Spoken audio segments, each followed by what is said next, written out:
All right, I'm just gonna be ranting at my chat, and so if you want to mute yourself or whatever you can, or you can just hang out here and talk with us. Your choice. Gotcha.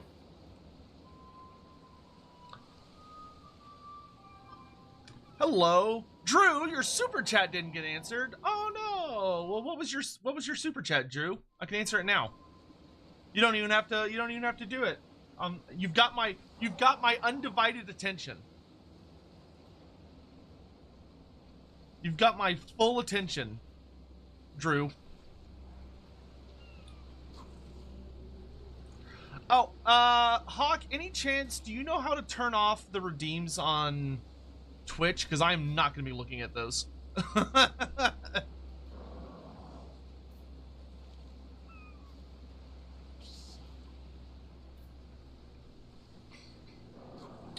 Drew, if you, I don't know what the delay is on this. What happened to the stream from last night?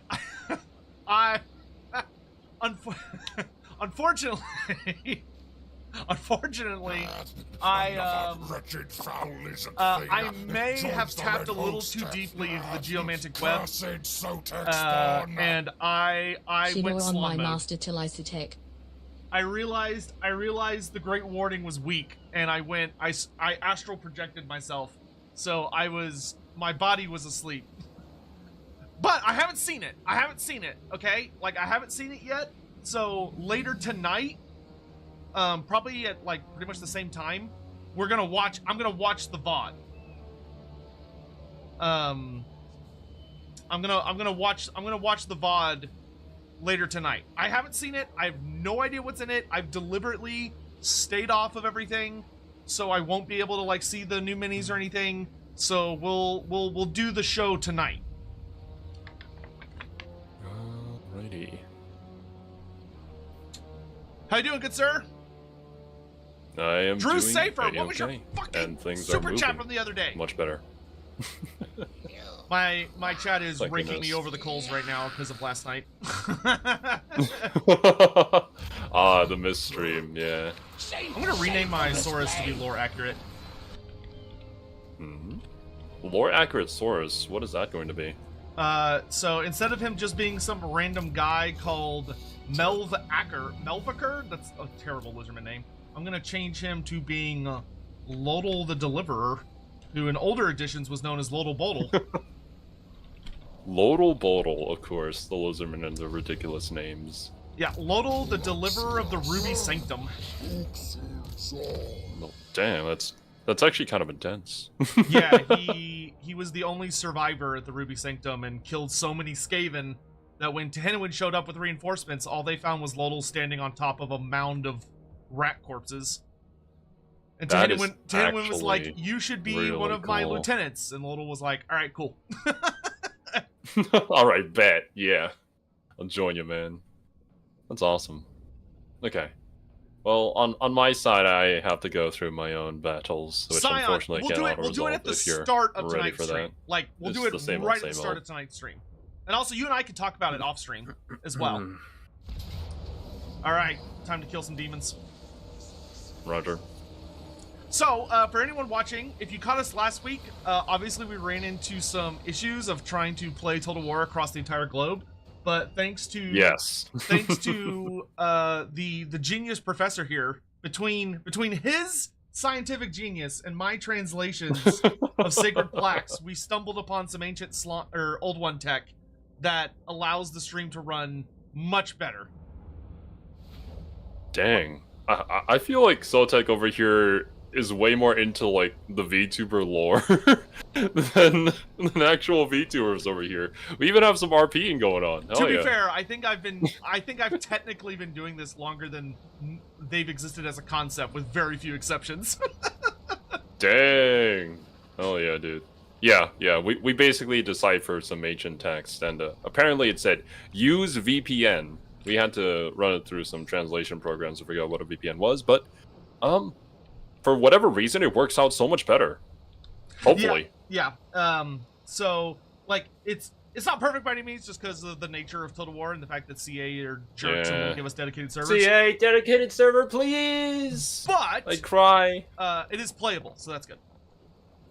At the very least.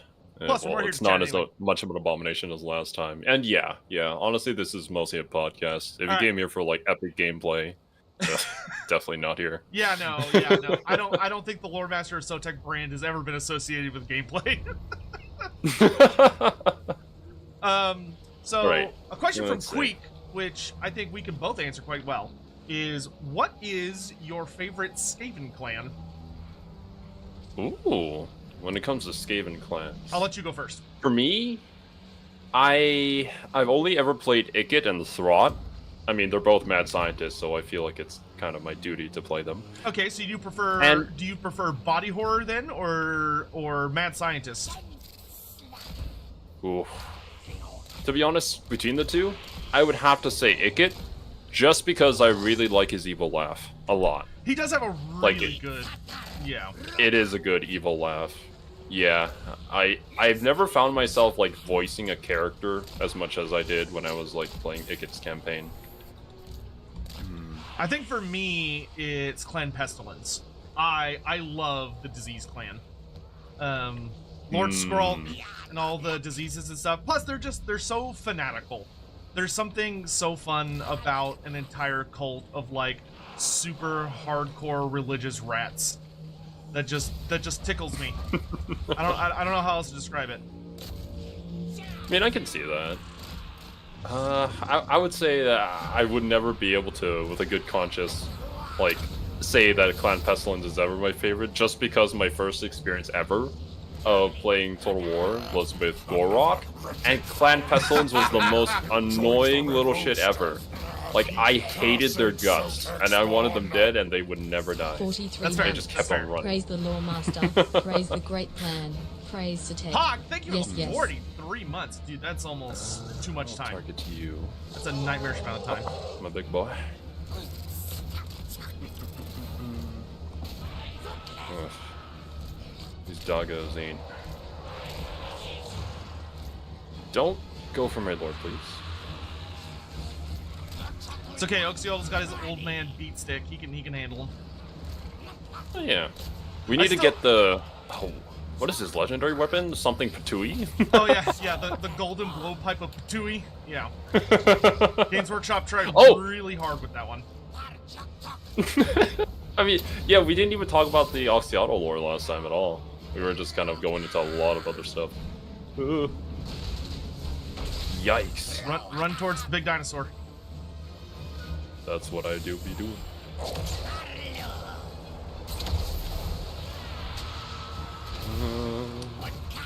I miss the days when the Troglodon spit was like, so when the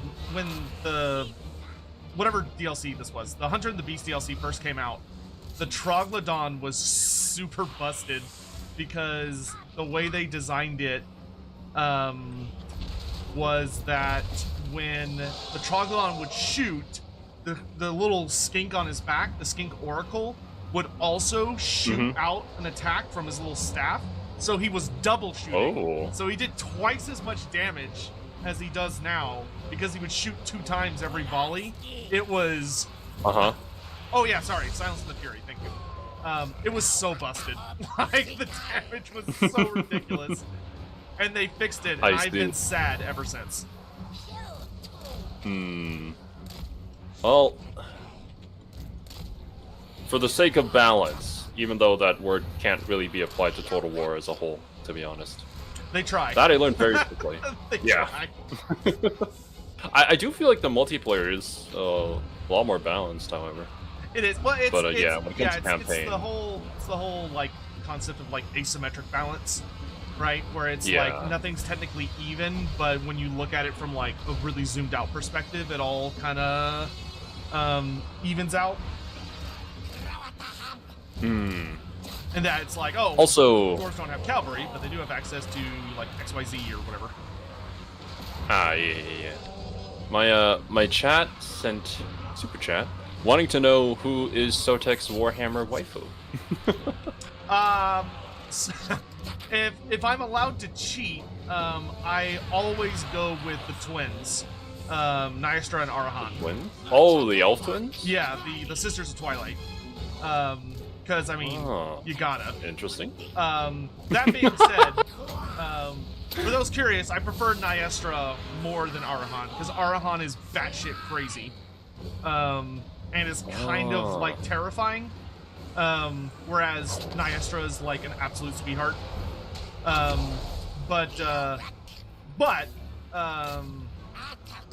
For me, it's always a close tie between Nyastra and Miao Ying. Miao Ying is also like fucking awesome, though Miao Ying also kind of comes off as a total bitch. So there's also that. Yeah, I didn't know. I know so little about like Cathay as well as the Wood Elves, but yeah, I just know people like hating on the elves. I mean, I don't think it matters what universe you're in, like what setting. Awesome line. If there are elves, cheer. people will hate them. X100. Xero and Tzeentch. Happy to see you gaming no. together. At Tzeentch, I mean, when do you peeps think did we like will get the Legolas, next kind of, TWW3 news that isn't Isn't the he a fan upcoming favorite? I'm Skull pretty sure. event? When do I think the next Total War stuff is coming up that's not Tech Skulls? 27 SS cheer. I'd say like probably 2 X100. months. Can I be a dark elf and cast shade on the accuracy of Tzeentch's proclamations? Oh yeah. No. Speaking of, I definitely have to check that out at some point. I'm not gonna be there for the live stream because that's like 7 a.m. my time. But Yeah. yeah, unfortunately. I mean, it's not going to be a lot. It's last year. Last year we got Harry the Hammer. Who Harry the Hammer is a legendary hero using his Storage of Chaos. Oh There's yeah, always yeah. Dwarf Fortress for Isn't he like LGBTQ. a kind of like the reason why the whole thing is called Warhammer in the first place? So he's not the reason why, but he's like he's the like first ever like Chaos Warrior that was depicted. So there was a really, really famous piece of artwork for like when Warhammer became Warhammer, and it's this Chaos Warrior with a hammer beating the shit out of a skeleton, and the community dubbed him. Well, eventually he got some background and was known as Harold Hammerstorm, so the community started calling him Harry the Hammer. Oh, you got the Skaven Pelt banner? Okay. I love the Skaven Pelt banner. Oh yeah. I'll take that. Scion, thank you so much for the super chat. Clan Molder makes you really is your hopium that we'll get the Blood Naga one day? Yeah, Blood Naga would be super hype. I would sell my soul. Blood Naga sounds epic. Yeah, so they are a fairly unexplored race that live in the equivalent of like Southeast Asia, so like south of Grand Cathay. And the idea behind them is that we don't know a lot about them, but what we do know about them is that they're called the Naga, or sometimes they're called Snake Men, or you know, different variations on that title. And what we do know about them is that they're okay with worshiping chaos. But we also know that they are like a civilized force, like they're not just random chaos creatures. They're really powerful sorcerers, and they have like a bunch of technology, and they have the ability to create their own monsters. Because we actually have one of their monsters running around the Darklands, which is called the Dreadmaw, and it's basically a giant.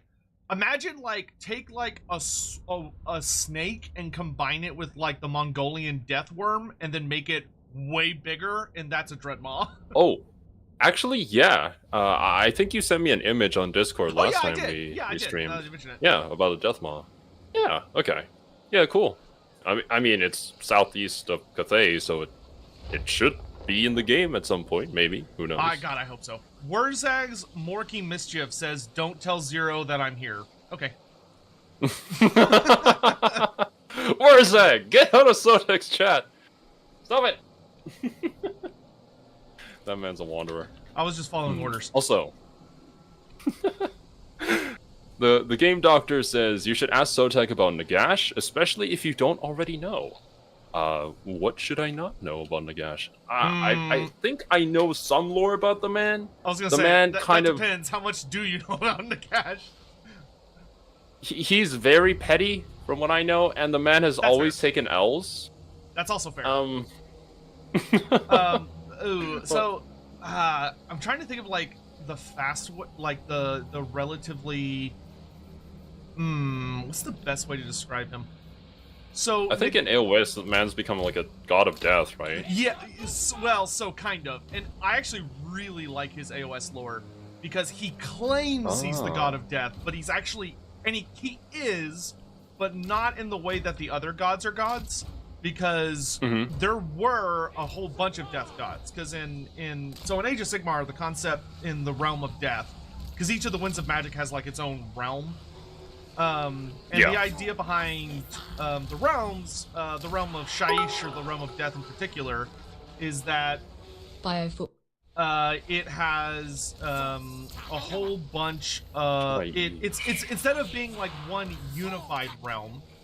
It is instead a okay. Let's do this. If you will take real quick, let's figure out our battle strategy. If you'll, we want to do the same thing that we usually do. Yeah. So if you take the two regular skinks, and put them like here, and then when the battle starts, you see over here.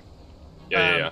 And then when the battle starts, send them over this way to climb those walls and to get behind the Skaven, and then with the chameleon skinks, put them in the usual place way over here and have them go in to go get the leadership buff spot that looks like the little horn. Yeah, at this point we play this battle so many times. Yeah. Which, by the way, for anyone that wants a hilarious note, is the first time we tried this with the VPN, we got a unique bug that I did digging into, like, everyone who's used this method, and they had never seen the bug that we got. Which was very impressive. It's streamer unlock. All right, I like to say. Yeah, we're good. But anyway, so the realm of Shaiish, instead of being just kind of a regular realm that's sort of like a flat disc or a stacking of different tiers or a globe or whatever, the realm of death is instead this massive disc that's made up of underworlds. Because the idea behind it is that every single concept of an afterlife that is genuinely believed in by people of the mortal realms, which is what the Age of Sigmar universe is called, their underworld will manifest into existence. And the more people that believe in that underworld, the bigger and more powerful it becomes. But if they believe that, like, when they die, they're gonna go to, like, an isekai type situation, then that realm will manifest and obey by those rules. If they believe they're going to go to, like, if they believe in, like, a heaven and a hell, and depending on what they do in life, they get sent to one place or the other, based on their actions, then both of those realms will manifest, and they'll be sent to the place they believe they're supposed to go. So it's kind of a realm of almost wish fulfillment in a sense, but it comes with the good and the bad aspects of that. Okay. Now, what Nagash did is that Nagash was not originally a god of death. He was very, very, very strong, but when the realms formed, he already was basically imprisoned because he was stuck underneath this, like, giant mountain of, like, obsidian or something. And Sigmar finds him, and Sigmar busts him out because Sigmar wants his...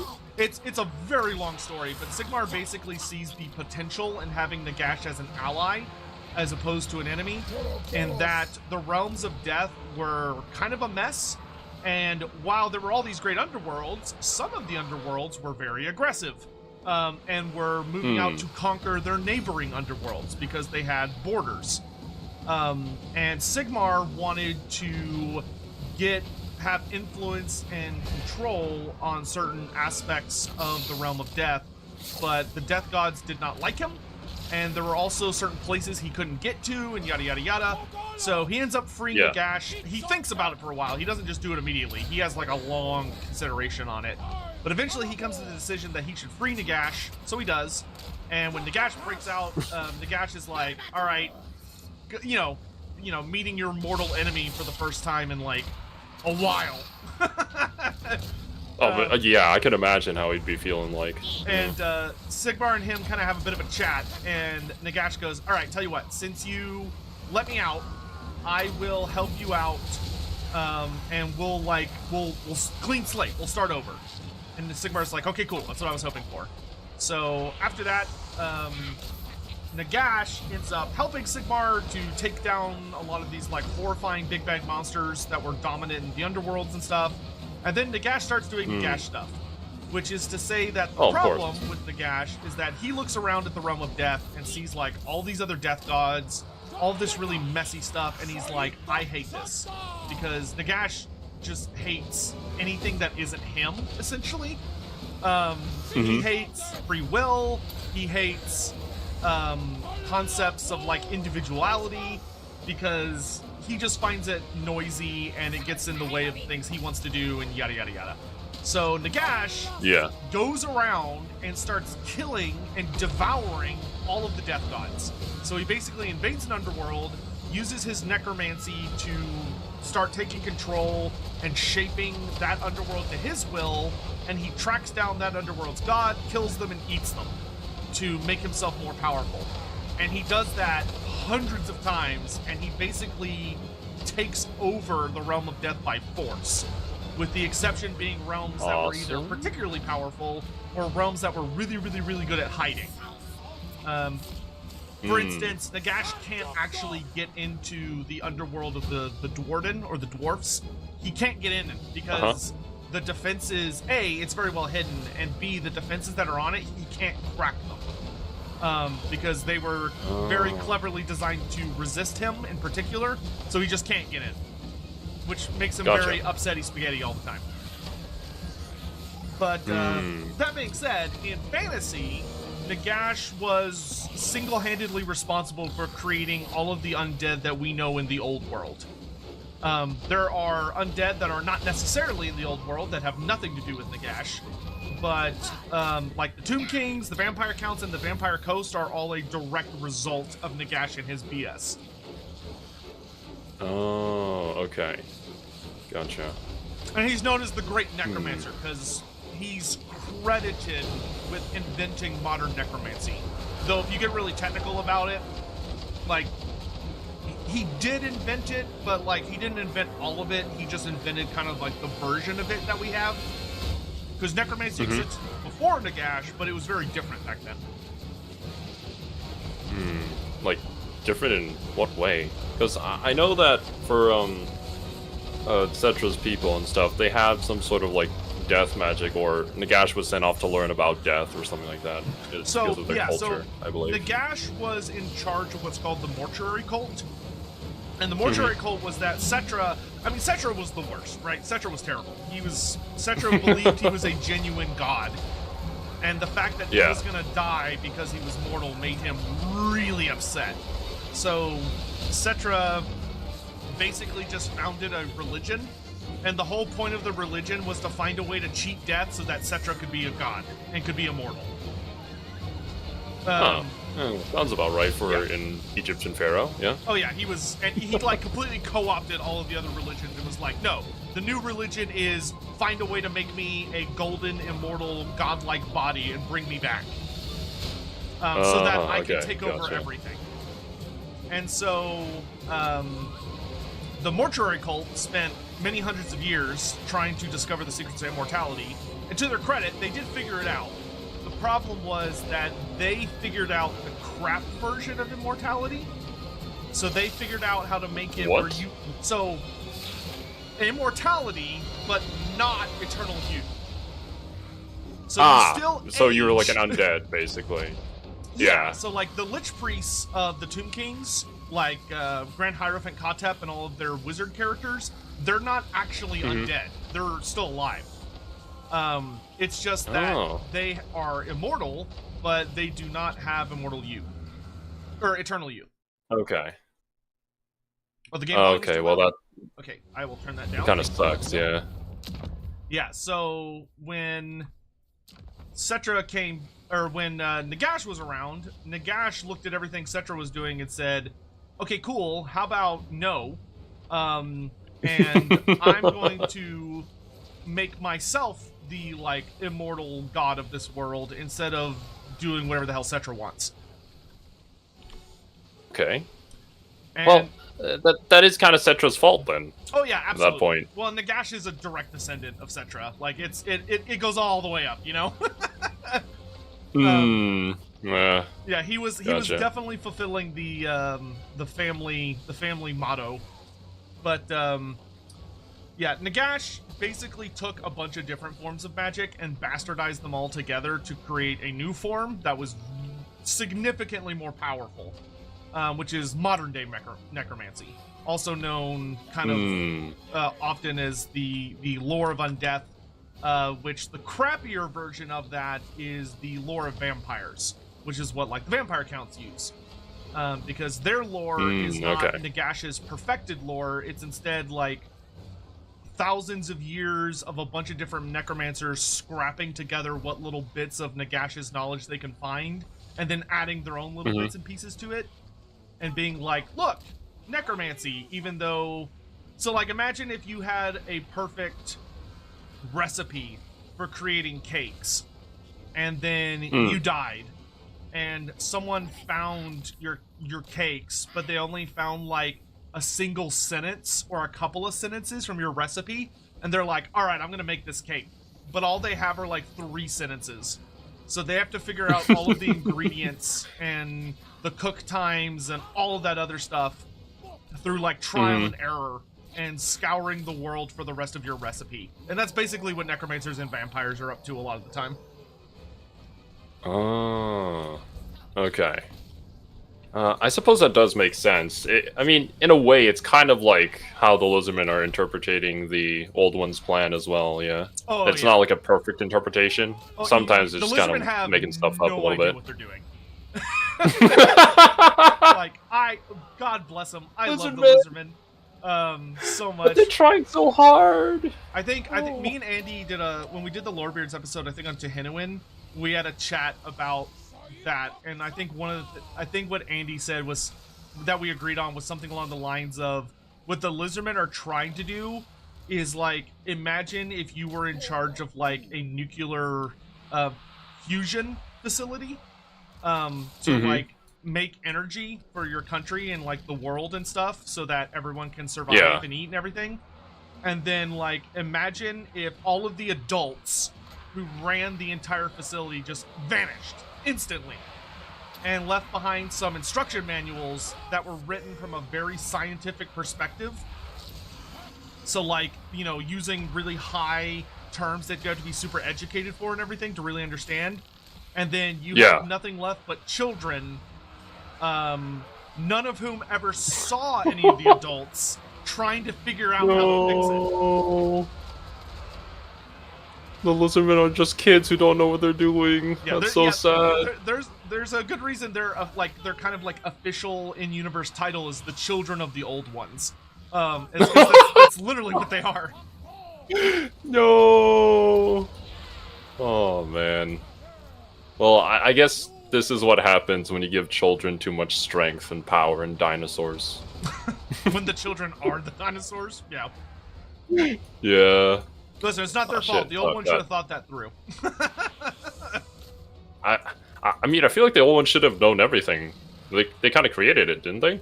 Yep. But nah, and I guess chaos. Arguably, they did know everything, and this is what they wanted to happen, which opens up concerning questions about the old ones. Wait, they wanted war?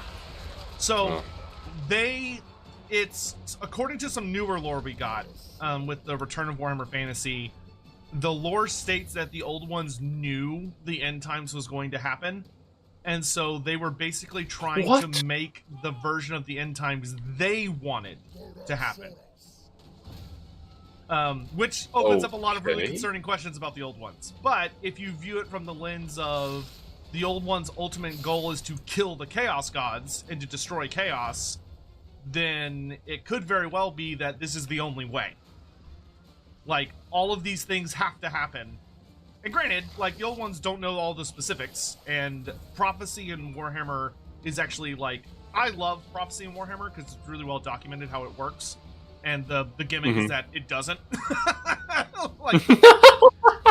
like you can figure out kind of the very broad strokes using prophecy, but like the thing is that every faction in the Warhammer world is aware that prophecy can work and like is a concept, and so everyone basically tries to rules lawyer to deal with prophecies, because like if a prophecy says something like, on the third day a man with a scar on his left cheek will show up from the east and do this thing, then everyone who wants that prophecy to happen will be like, okay, we have to make absolutely sure that someone with a scar on his left cheek shows up from the eastern direction at this precise time so that this prophecy happens. And all of the bad guys will say, okay, we need to make sure that anyone that has a scar on their left cheek dies, or that we flood the eastern approach so that it's impossible to cross, so that he has to come from the west. Because if he comes from a different direction, well, then the prophecy's not going to happen, because the prophecy didn't line up. Yeah. I see. So, I mean, even just knowing the prophecy in and of itself, it kind of makes it invalid. It voids the warranty on that one. Yeah, but then you have, like, Tzeentch, Tzeentch's whole gimmick, and many of the greater demons of Tzeentch, is that they create prophecies and basically try to manipulate events to make them come true.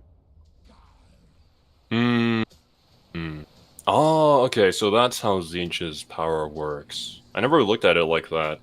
I've always assumed that he kind of just, like, fucked around with things. Yeah, they also could create a prophecy that they know is wrong, but by creating the prophecy, they're predicting how people are going to try and stop it, and that's what they're trying to manipulate to get to their desired goal.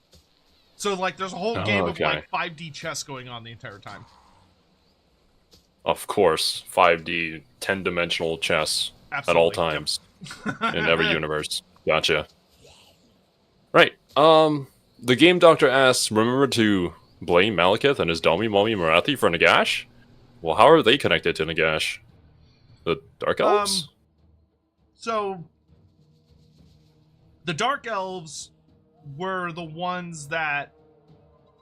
The best way to say it is that in order to create necromancy as we understand it now, Nagash captured a group of Dark Elves that had at least one sorceress among them, and he interrogated them and tortured them and a bunch of other stuff. And from them, he learned the basic necessities that allowed him to create necromancy. Because from them, he learned dark magic.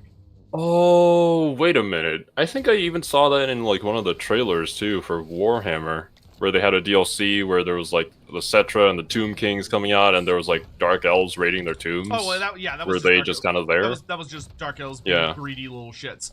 Yeah, but if it hadn't been for the fact that the Dark Elves practiced... And the Dark Elves also practiced the old version of necromancy, which old necromancy was just using dark magic to basically control and manipulate people's spirits. Which is why if you go to certain Dark Elf cities, I want to say it's Klar Karand, but it might be Karan Kar. But one of the Dark Elf cities, the people that control it, the various dreadlords, one of the ways that they make themselves look very intimidating and powerful is that they torture people, and once they're done with them, instead of just letting them die, they instead use necromancy to rip their souls out, and then they like basically chain their souls to the tops of their towers, so their souls are just screaming and wailing around the tops of the towers for however long they manage to hang in there before they either peter out, or somebody gets tired of them and destroys them, or maybe they're just up there for eternity. Who can say? Love that. What nice people. Oh yeah, Dark Elves are great. So Nagash met them, and he learned their version of necromancy, and he combined it with the Lich Priest version of necromancy, which was the lore of Nehekara, and he's like, if I take, like, this chocolate and this peanut butter and I combine them, I can make something even better, and he did. And he almost took over the world by literally resurrecting all of the dead on an entire continent to create an army that would just destroy everything. And then the Skaven got him killed because Skaven are goofy and they saved the world for some reason. Oh man. Oh, I actually like didn't know I'd relate to Skaven that much. There's a running theme on the channel that whenever I try to be evil, I end up accidentally doing the good thing in the game. For some reason, I'm just that bad at being bad. So, yeah. I mean, I'm glad that the Skaven are like that. It makes them great characters. Villains that end up saving the world somehow, but also destroying it in the end times when they actually get their shit together. They're very good at saving the world, only because it's either A, they get jealous of whoever it is that's potentially going to end the world, and so they will backstab them in an attempt to get rid of a rival, or B, on a very rare occasions, they have the genius realization that if the world dies, they do too. Wait a minute. Something smells fishy here. Yeah, that was literally the whole thing with the Nagash incident, was that the Skaven were like, wait, if he kills everyone, and he thinks we're annoying, he's also gonna kill us. They were in the middle of, like, letting him cook, but then they realized, wait, if he cooks, we're done for. Oh yeah, they were allies with him. I see. They provided him with, like, a ton of warp Well, of stone. course! Yeah. Oh, man. Oh, yeah, that's right. Didn't Nagash's crown or whatever have a bunch of warpstone on it? And he got it from one of the Skaven cities or something? Nagash ate warpstone. Oh, he just... Whoa! Yeah, he ate I tons see. of it. Which is why he's like a horrifying, 12-foot tall skeleton thing. Oh my god. His body, he used to have just a normal human body, but he has mutated grotesquely into the big skeleton guy that we all know and love. I see. So that's why. Gotcha. Yeah, I didn't realize that. Yeah, the crown that has a bunch of warpstone in it is the Nemesis crown, which is something they just added to the game very recently. Yeah, okay, And that was created by a dwarf. I see. Maybe I got my lore good old mixed up Alaric the there. Mad. Alaric the Mad. Well, using warpstone. I mean, I feel like warpstone could have a lot of potential, seeing how Ikit Claw is able to use it, but like, it's so destructive as well and corrupting. That does tend to be the problem. Though there was a dwarf way back during the Age of Vengeance who figured out how to make purified warpstone, but a greater demon of Tzeentch ended up killing him so that he wouldn't be able to pass that knowledge on. Alright, here's the stupid fight that we could definitely auto-resolve, but it won't let me. It's all good. Oh, man.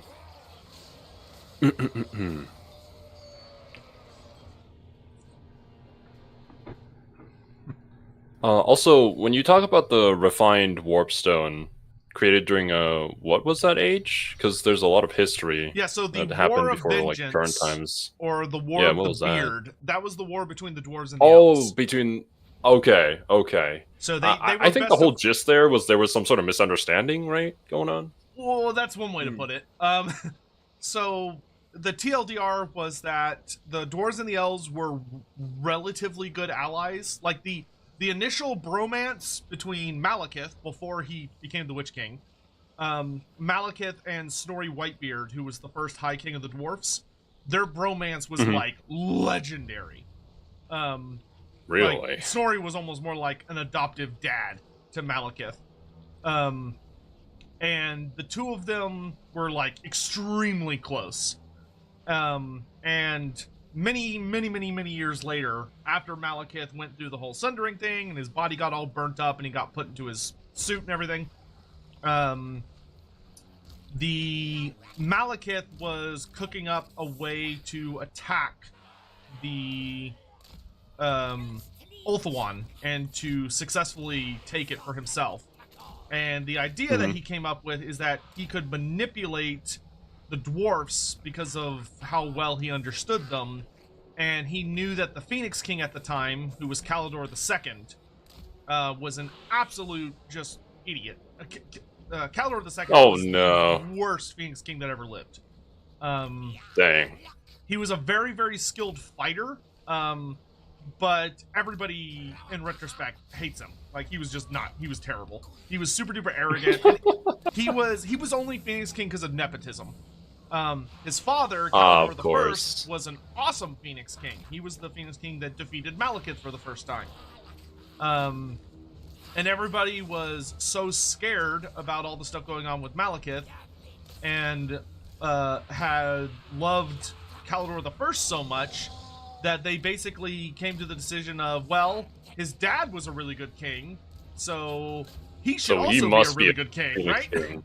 Yeah, that's not how that works. No, he was trash. So Malakith manipulated events where the dwarves did not know the Dark Elves were a thing, like they didn't know Dark Elves existed, because the Elves didn't want to tell them about that. That was just embarrassing. So... Oh, okay. Because, you don't want to go to the dwarves to who the concept of kinslaying is, like, the greatest sin conceivable. Like, there's no circumstance where you should ever turn to kinslaying as an idea. And you don't want to go to them and be like, yeah, we just had, like, a massive civil war where mothers were killing daughters and fathers were killing sons and brothers were killing sisters and yada, yada, yada. No. Yeah, okay. Especially when I can imagine both races are fairly arrogant in their own rights. And things were kind of tense between them already due to, just, like, them wanting to be superior compared to each other, and they didn't get along on everything. But anyway, so Malakith sent a group of Dark Elves who dressed up like High Elves. So they killed some High Elves and took all their stuff, and they dressed up like High Elves, and they started attacking Dwarven caravans and murdering the dwarves and stealing their stuff. There it is. And making sure to leave like lots of evidence, like High Elven arrows and all this stuff. And so with that, the dwarves were like, what the hell? Like, what's going on? And some of the dwarves went to war immediately, but the High King at the time, who was Gotrek Starbreaker, was like, no, something weird's going on here. This doesn't make any sense. So let's send, like, a group of envoys or some ambassadors to Ulthuan to ask the High King, like, hey, you need to get your people under control, and you also need to pay us reparations and apologize for allowing this to happen. But once again, Calidor II, just shit tier king. Just the worst. Absolute worst king. Because Calidor II, when the dwarves showed up and told him what happened, and they were like, hey, like, if you could pay reparations and do all this other stuff, which is fairly, like, just not a big fairly deal. tame, yeah. Calidor II was like, okay, how about instead I basically call you a bunch of cave-dwelling monkeys and I have you captured. We're going to shave all of your beards, and we're not going to pay you anything, and we're going to kick you out and send you back home. God. How can you be that bad at diplomacy? What the heck? Yeah, he like I said, worst king. So that happened, and the dwarves had, the response you would expect from the dwarves. Well, yeah, rightfully so. I mean, shaving off their beards is like a really massive thing for the dwarves, yeah? Yeah, and it just spiraled from there, because then when the elves showed up and the dwarves started attacking the colonies that were there in the old world, and then the elves started coming over from Ulthuan to defend the colonies, and it got ugly. Like, it was an ugly war that lasted for hundreds of years. And High King Gotrek Starbreaker would later finish the war by killing Calidor II in single combat. But thank goodness. But not before just, like, all the war crimes were committed by both sides. And, it was bad. Like, High King Gotrek Starbreaker, his son was killed by Calidor II. So it was just bad. It was bad. And all of it happened because of Malakith. When Malakith set up the whole push everything into motion, because he knew how everyone was going to behave, and he waited for the elves to be, like, so committed to winning the war and being like, these dwarves are actually really difficult to deal with. So he waited for Calidor, once again, worst Phoenix King, to get so irritated that the dwarves were taking too long to kill that he would take all of Ulthuan's armies with him and go attack the dwarves. And the second he left, Malakith invaded Ulthuan. And there was basically nobody there to stop him. It took a long time to kick him off the continent. Oh yeah, I can imagine. That was probably Malakith's most slimy. That was probably Malakith's most successful invasion, in my opinion. Ever since then, he's never been able to do anything like that. Nah, I mean, he got pretty close during the Great War, which was about 200 years ago. But that's when he went up against Tyrion and Teclis, and that did not go well for him. Oh, well, of course. If you're going up against a duo who are supposed to be like the best like melee fighter as well as the best sorcerer, I believe. And yeah. That being said, Teclis only beat Malakith because he literally had a god backing him up. Oh well, I guess that's even more reason. The last old one asks, can you ask Sotek what he thinks about the other three brothers of Tamurkhan? I didn't know he had brothers. And if he were in the author's seat, what would he do and add to the other three Chaos Gods? I don't know, man. So Tamurkhan, Tamurkhan was supposed to be a series. So it was the first of 4 books, and each book was supposed to cover a different brother. And there was one for each dark god. So there was a Nurgle brother, a Tzeentch brother, a Khorne brother, and a Slaanesh brother. And unfortunately, the author, Alan Bligh, he made the first book, and then Games Workshop, at that exact moment, because we live in the worst timeline, decided to pull the plug on Warhammer Fantasy and go forward with the end times. So they canceled everything that Alan was creating. Just bad timing. Yeah. Okay. And then to make matters worse, I want to say during the COVID crisis, or maybe right before then, Alan Bligh passed away. So we don't know what his plans were.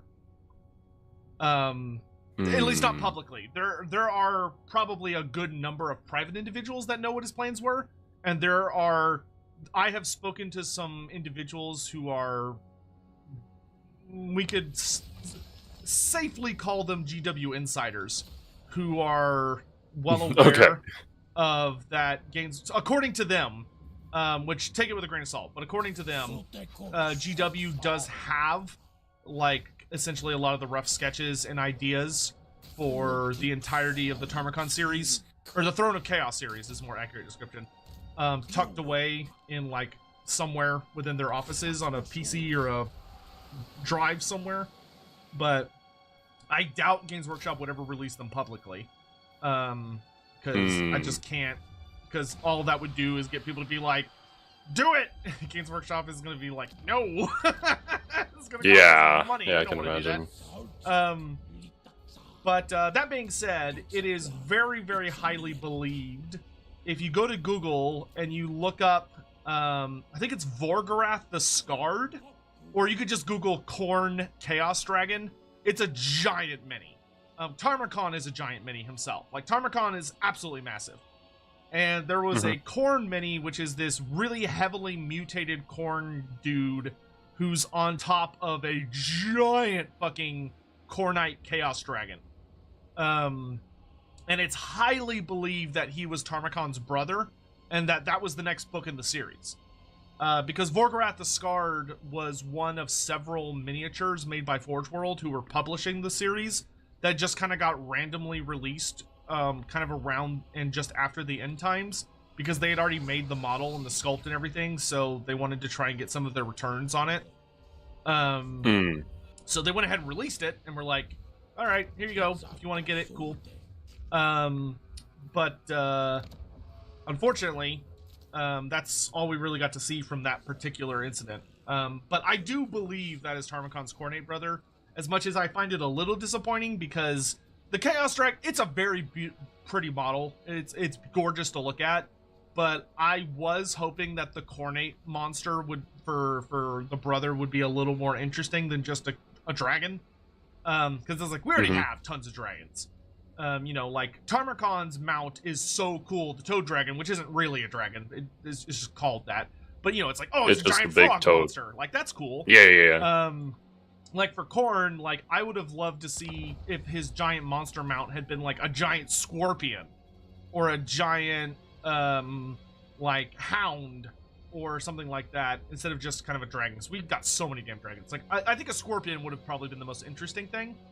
Because Khorne does have association with scorpions, especially in 40k, because there was a giant Forge World model that called the Brass Scorpion you could buy back in the day. I don't think Forge World publishes it anymore. But it's like a giant scorpion mecha. But it's kind of like something like what the Tomb Kings currently have. Yeah, but like way bigger, like so much bigger. Yeah, 40k size bigger. Yeah. Gotcha. But that being said, I'm pretty sure Vorgorath is the Khorne character, which is fine. Like, that's cool. You can work with that. And then when it comes to Tzeentch and Slaanesh, I don't know. Those are kind of those things where I'd want to sit down and do a lot of research into like potential avenues that I could go, as far as like what kind of stories do you want to tell, and like what kind of creatures are really well associated with those gods that you could really delve into and explore. And like I think for Tzeentch, like, you know, we have the bird theming everywhere, but Tzeentch also can be I don't know. It would just depend. I think if I were doing the Tzeentch character, I would probably not go as heavy into like, oh, he's a big wizard, and would probably lean a little more into more of a combat-centric character. Just to make him a little different from a lot of the Tzeentch characters we've gotten before, where they're always like peasant, super hardcore wizard boys.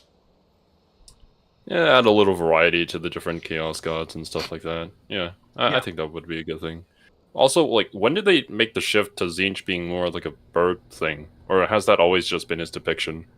Tzeentch has been heavily associated with birds for a really long time. At least since 3rd edition Warhammer Fantasy, which would have been like the early, like the late 80s. Particular reason? Because the way Tzeentch is described doesn't make me think of bird. You know, I don't know if I could. I don't actually know the like big inspiration about why they went with that particular animal. I would guess it probably has something to do with like Michael Moorcock, because Michael Moorcock is a fantasy author who designed a series that the vast majority Lightlord is cheered. of Slaanesh X100. stuff. I would think the Slaanesh brother could be culture related and perverting that, since Sigvald has most of the mortal excessive govern already. Oh yeah, Luthor Chris, that's true. Yeah, the Slaanesh brother. Yeah, I will say that for the Slaanesh brother, I definitely would not make the typical like, oh, like it's a sex fiend pervert character. Like, I would want to do something really unique with the character. Like, you know, like a really cool idea would be like imagine if he was like a musician, and like the concept is that he has like a musical instrument, or that he wields as a weapon, or like as he kills people, he like creates music by the way he kills them. And like I would want to explore like concepts of art and excess, as opposed to just like sex, drugs, rock and roll, because that is a very overplayed concept in my opinion. Or Slaanesh. But it's one of those things I'd want to sit and think about for like a while and test out a lot of ideas and throw away things I didn't like. But, I mean, speaking of the sound thing, I think even in 40k there's some sort of like Chaos Space Marine faction that would do that. Yeah, the Noise Marines. House Striders of Slaanesh. What is your speed? Speed 100. Okay. Yeah, they're quick, but they're the anti-large variant, and they also are not well armored, so you can tear them apart with skinks just shooting at them. Very cool. Gotcha. I think the Slaanesh units in general are just kind of just glass cannons. Yeah. The speed is definitely the name of their game. Gotta go fast. That's...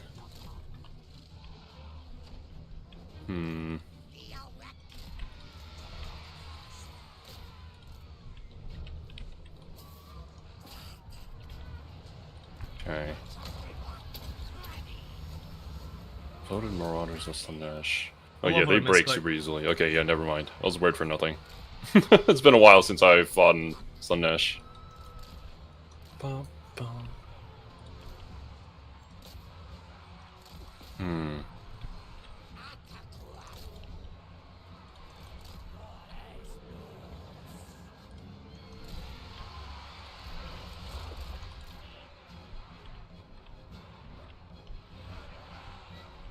Ah, I see. That's one flank under control. And would like for me to ask you, why was Nagash weak? Or is that just because kind of it's thing? really easy to talk shit about somebody who's not around to slap you for saying it. I see. A lot of people like to talk smack on Nagash because they know he's currently dead, but when those characters tend to bump into him when he comes back, they usually go from the talking shit phase to the finding out phase really fast. It's just your average day on Twitter. Right. Let's move you guys over here. Oh, no. Okay.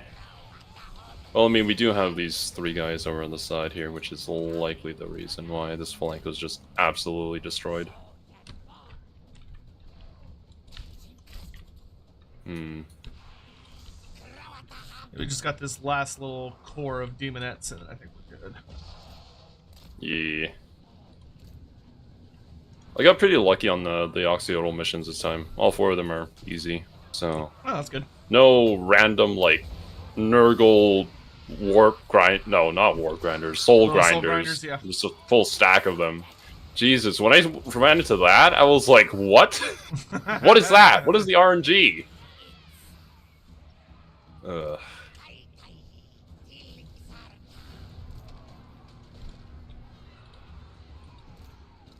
Okay, those demons are disintegrating.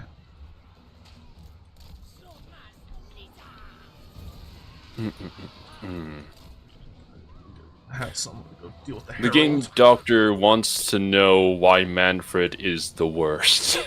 I have a pretty good feeling of why Manfred's the worst. Manfred's not the worst. Everyone gives him so much crap over one bad writer's handling of him. It's not his fault. That being said, Manfred is ultimately he's a betrayal archetype character. You know, he's your character. Who is it from the Three Kingdoms legend? Like Cao Cao?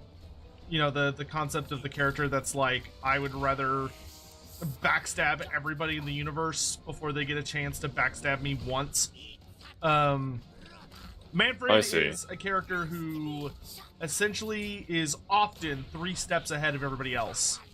And because of that, he's always betraying people because he usually correctly believes that everyone's gonna betray him. So he just betrays them first. But a lot of people hate him because he literally got the killing blow on the Warhammer Fantasy Universe. It was when he stabbed Supreme himself in the back. Yeah. When he was setting up a barrier, right? Yeah, stabbing. That's my general understanding of it. They were essentially attempting to close a chaos portal, and if they had succeeded, the world would have been quote unquote saved, even though the vast majority of it was already destroyed. But it would have continued to limp on in some fashion. But Manfred stabbed Balthazar Gelt in the back because the way the writer handled it, which isn't horrible, I just wish they had done a lot more build up to it. But basically the idea was that Nagash was around, and Manfred knew that if Nagash was allowed to win and he successfully defeated chaos and kind of saved the world, then that would mean that Nagash would essentially be around forever, and Manfred would forever be stuck under Nagash's thumb. But the weird thing that I don't like about the way the writer handled it is that the writer had Manfred's solution be, instead of like looking for an opportunity to kill Nagash, instead he just kills Gelt.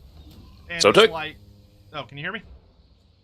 Oh yeah, I can hear you now. Oh, that was what weird. was that? Yeah.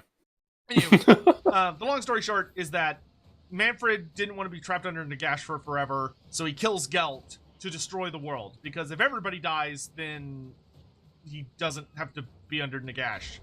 Even though that's not what Manfred would do. Okay. Manfred is more of like a survivor than anything, because it was very bizarre. It didn't make any sense. It was a really stupid plot point. But because they needed somebody to be the like, oh, unexpected heel enters the arena at the last second, and they just decided to pin it on Manfred, even though he didn't deserve that. Because Manfred is already known as the betrayer archetype, likely. So it's like, if there's a character that would do it, maybe. Like, it just didn't really fit his character that well. It's like, I don't think he would have done that. I think it would have been far more likely for him to be obsessed with trying to find a way to survive and then deal with Nagash later. Yeah. I mean, just from listening to you talk about him, I feel like that's how it would go, but, you know... well, I guess we can let bygones be bygones. Yeah. It happened, and it's over. That being said, like, you know, he can be a bastard. Like, he did kill... Vlad von Carstein only lost and was only killed because of Manfred. And Manfred, like, Vlad was Manfred's dad, essentially. Like, Manfred sees him as a father, and Vlad sees him as a son, and Manfred still backstabbed and killed him. Not literally, but he put into motion the events that allowed Vlad to be destroyed. Okay, I see. I guess that's just par for the course in the little Warhammer universe. What's here? It makes for good family drama. Is there a lot of yes, 100%. I don't even need to ask that. I was gonna say, I mean, it's an exaggerated version of our world, and have you seen our world? Oh no, I try my best not to see it as much as possible. Yeah. Touching grass is cringe. Yeah, ain't that the truth? Alright, let's see. Hammond asks him the 2 Amazonian origin stories. Amazonians? We have Amazonians in Warhammer too? Yeah, I'm actually really shocked that Hammond asked a legitimate question and not something like a weird or like an upsetting question. I'm genuinely a little shocked. I see. But in answer to that, yes, there are Amazons in Warhammer. They primarily live. If you look at the northern part of Lustria, there's a little island just off the Tarantula coast. Oh, I can draw on this map. So if you look up here, there's this little island. Oh, okay, there. That you can't actually go to in Total War Warhammer. You can't go to it right now. And that is Amazon Island. And the Amazons are a group of warrior women who are big ladies. Like, I think they're smallest. They're usually in the ballpark of like 6 feet tall.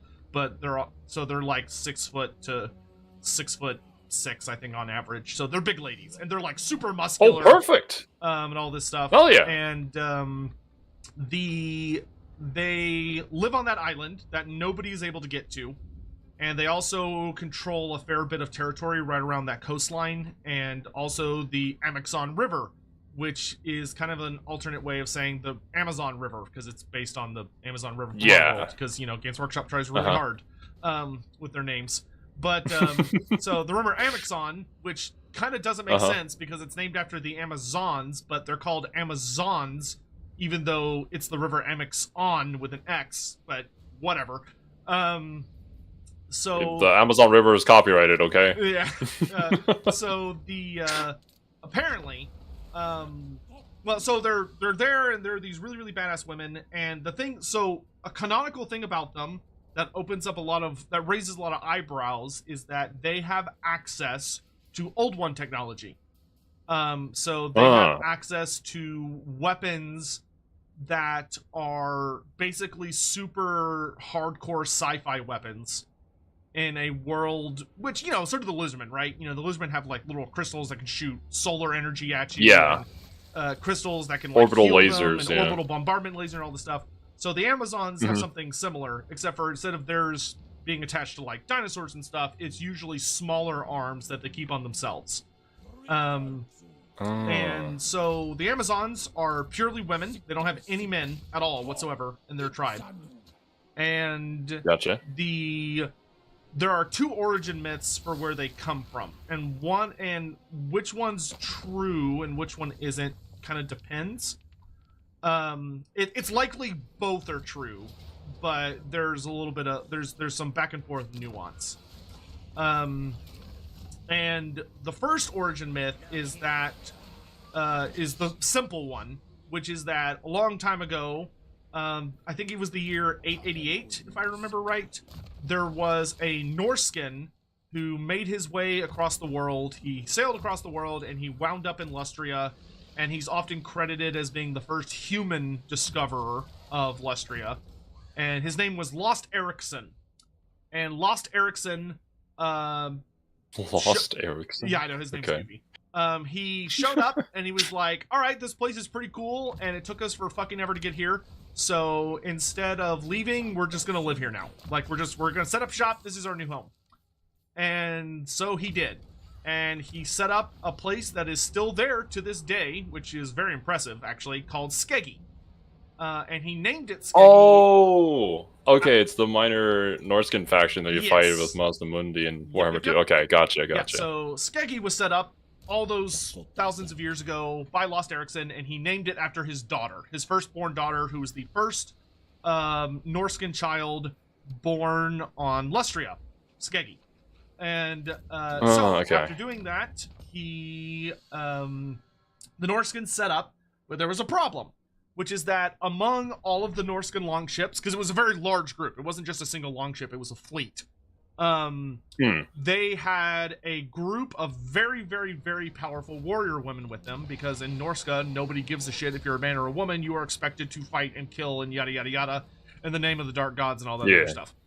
And so these women, known as Valkyries, were warrior women who were used to fighting and kicking ass and taking names and all the other stuff you would expect.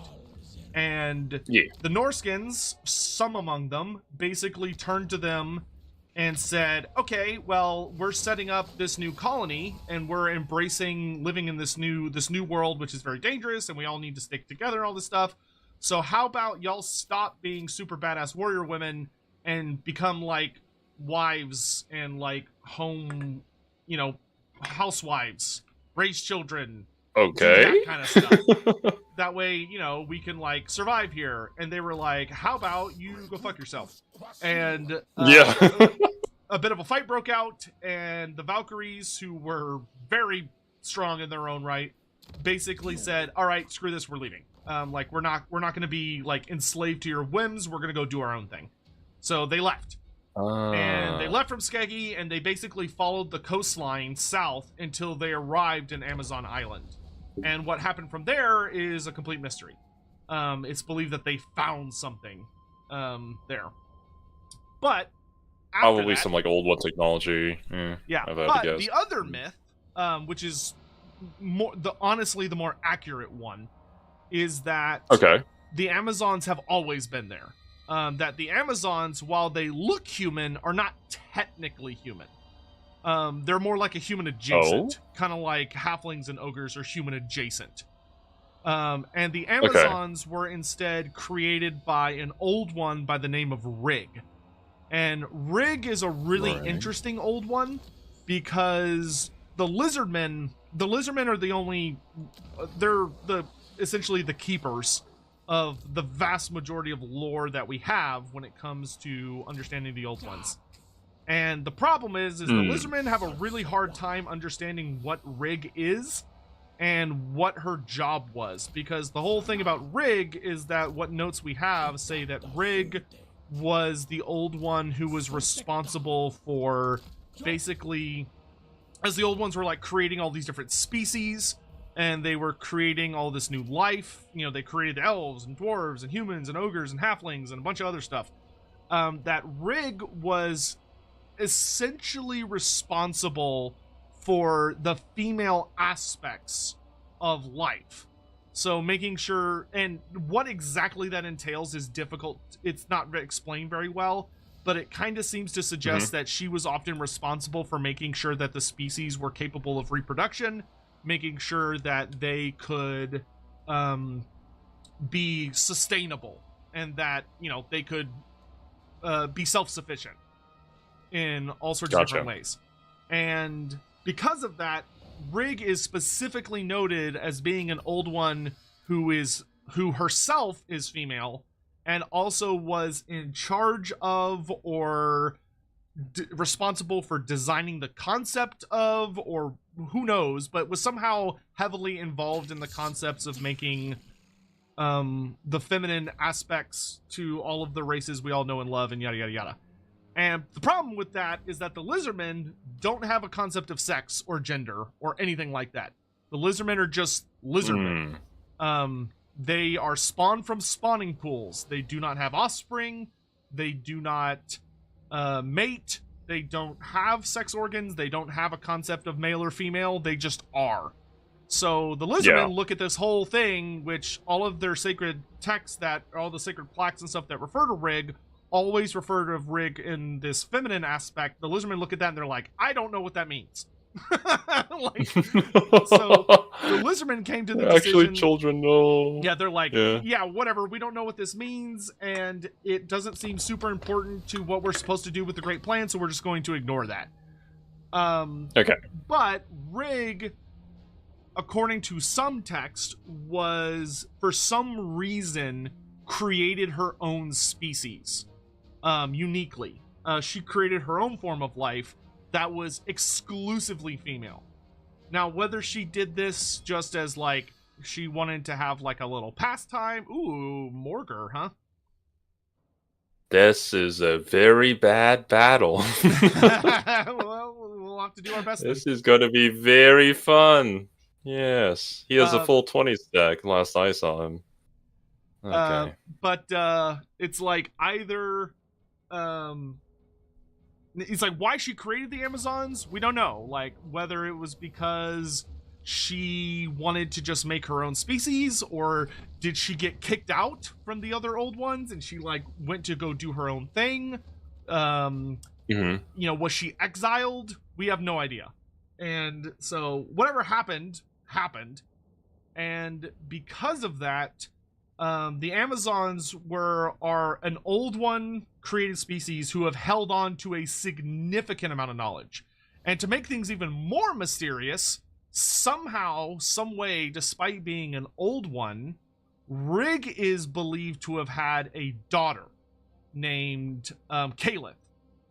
And Kalith is the mother of the Amazons. So that opens up a huge amount of weird questions and concepts of, can old ones have children? And if so, why is Rig the only one who did? And it's a very weird set of really fascinating questions. But ever since then, the Amazons have lived on Amazon Island at the Temple of Kara, and Kara is another figure who's important to the Amazons for different reasons. But they have a lot of knowledge about Rig and Kalith and Kara, and they are guardians of a lot of really important places and forms of technology within Lustria. And, like, their relationship with the Lizardmen is kind of sometimes they're allies, sometimes they're enemies. But a lot of the time, the Lizardmen just kind of let the Amazons do their thing, and the Amazons just kind of let the Lizardmen do their thing. But sometimes the Amazons will act as guides for expeditions that come to Lustria. And whether that's because the Amazons want to, like, learn knowledge about what other races are up to, like all these different humans, or, wow, those chameleon skinks are just deleting those Centigores. Oh, Jesus. Okay. Just the blinding power of the sun via blowpipe right into their face. Just immediately. Yeah. All right. Yeah. Let's divvy this up. This is going to be one heck of a battle. Yeah. The tricky thing with this is we need to make sure we want to kill the Centigores first. Then we need to kill the Doom Bull, or the Gore Bull. Then the Chaos Spawn. Okay. And then basically everything but Morgur. We want to save Morgur for absolute last. Because he is a nightmare to kill with shooting attacks. Morgur ain't gonna go down, yeah, for sure. Yeah, I'm likely also going to lose my Bastillodons 75% missile resist. He does not care about Jesus missiles. Christ. Alright. But yeah, that's what's okay, fun about let's the do Amazons, this. is that they're just kind of a big mystery of like, are they human or do they just kind of look human? Do they breed asexually? Do they maybe take in humans? Because that's like possible. Maybe because that's like the whole thing with the Norskins is like, were the Norse, some scholars within the actual fantasy universe are like, perhaps that was the origin of the Amazons, was that they were created by these Norskins that went to this island. But then some other guys point out, no, that can't be it, because we have records that say the Amazons were there way earlier. So that doesn't make any sense. And so it's like, okay, did they join up in that case? Like, did the Amazons take in the Norskin Valkyries and add them to their numbers? And if so, like, what are the repercussions of that? Yada, yada, yada. It just adds into... It's really good world building, which is... I love that kind of stuff. Because it doesn't directly give you the answers, but it gives you a lot of different puzzle pieces to play with. You are probably going to want to get Oxyotl out of there. Out there. I am trying very hard. we kind of need to have them like run up towards us, and we can just shoot at them. It'll get easier in a good moment because we're still under the effects of the ambush debuff, and the ambush debuff is very painful. Ooh. What does the ambush debuff give you? Like, reduced leadership? It reduces melee attack, melee defense, leadership, and speed or charge bonus, one of the two. It basically just nerfs all of your stats directly into the ground. Jalapenos. Oof. But the good news is you got all of the really important skink units out with the specialist ammo, and that's all that really matters. Yeah. Can't let these guys die. If we can get a position on the high ground, too. I don't think Morgr will flat out beat you if you lose this fight. The important thing is we just need to kill as much of his fast stuff as we can. So, like, those chariots gotta go. Gotcha. Make sure you spread out your skinks, because he's gonna come for you. Yeah.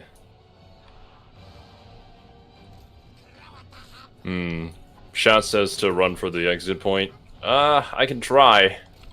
Well, the exit point is currently on the other side of all of that. Of that mass, yeah. But we've got plenty of damage to mess them up pretty good. Like, those chariots are pretty much gone. And then from I think what we can do is, like, what is Morgr's speed? His speed is only 41. Oh, yeah, we can absolutely I mean, we can outrun the guy. Yeah. It's just a matter of dealing with all of the... We still need to get rid of that everything Centaur else. That Centaur unit needs to be next priority. The one that's in the middle of the landscapes. Until they're, like, shattered. Gotcha. We're almost through all the fast stuff, though, so that's good. I think he's only got one other... I think he's only got one other unit of Warhounds. Okay, so next thing we need to take out is the Gore Bull that's chasing Oxyotl. That's next major priority. Ah! Okay. But I'll keep the heals flowing. I mean, thank goodness I got lifeblood on, but yeah. Oof. Okay, putting that in is not going to work.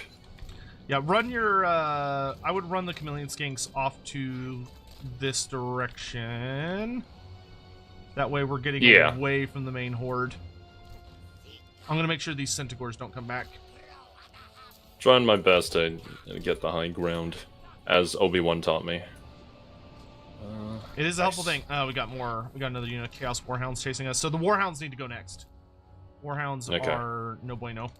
Because they're super duper fast. Oh, there they are. Yeah. Xero, keep up with the group, please. Okay, this is looking good, though. This is looking really good. Somehow. Skirmish warfare. It's because he's Skink Rambo, dude. Hell yeah. An ambushing Beastman horde, please. Can't ambush the Doomslayer. He's just gonna doom you down.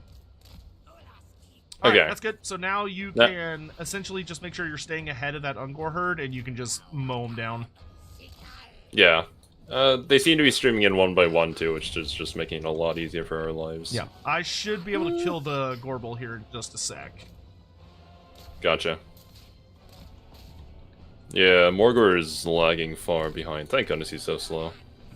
Yeah, I would not be super surprised if CA gives him some campaign buffs in the near future. Because this is actually this is actually a bit of a debuffed version of him. When he was initially put into the game, really? He was actually a fair bit stronger.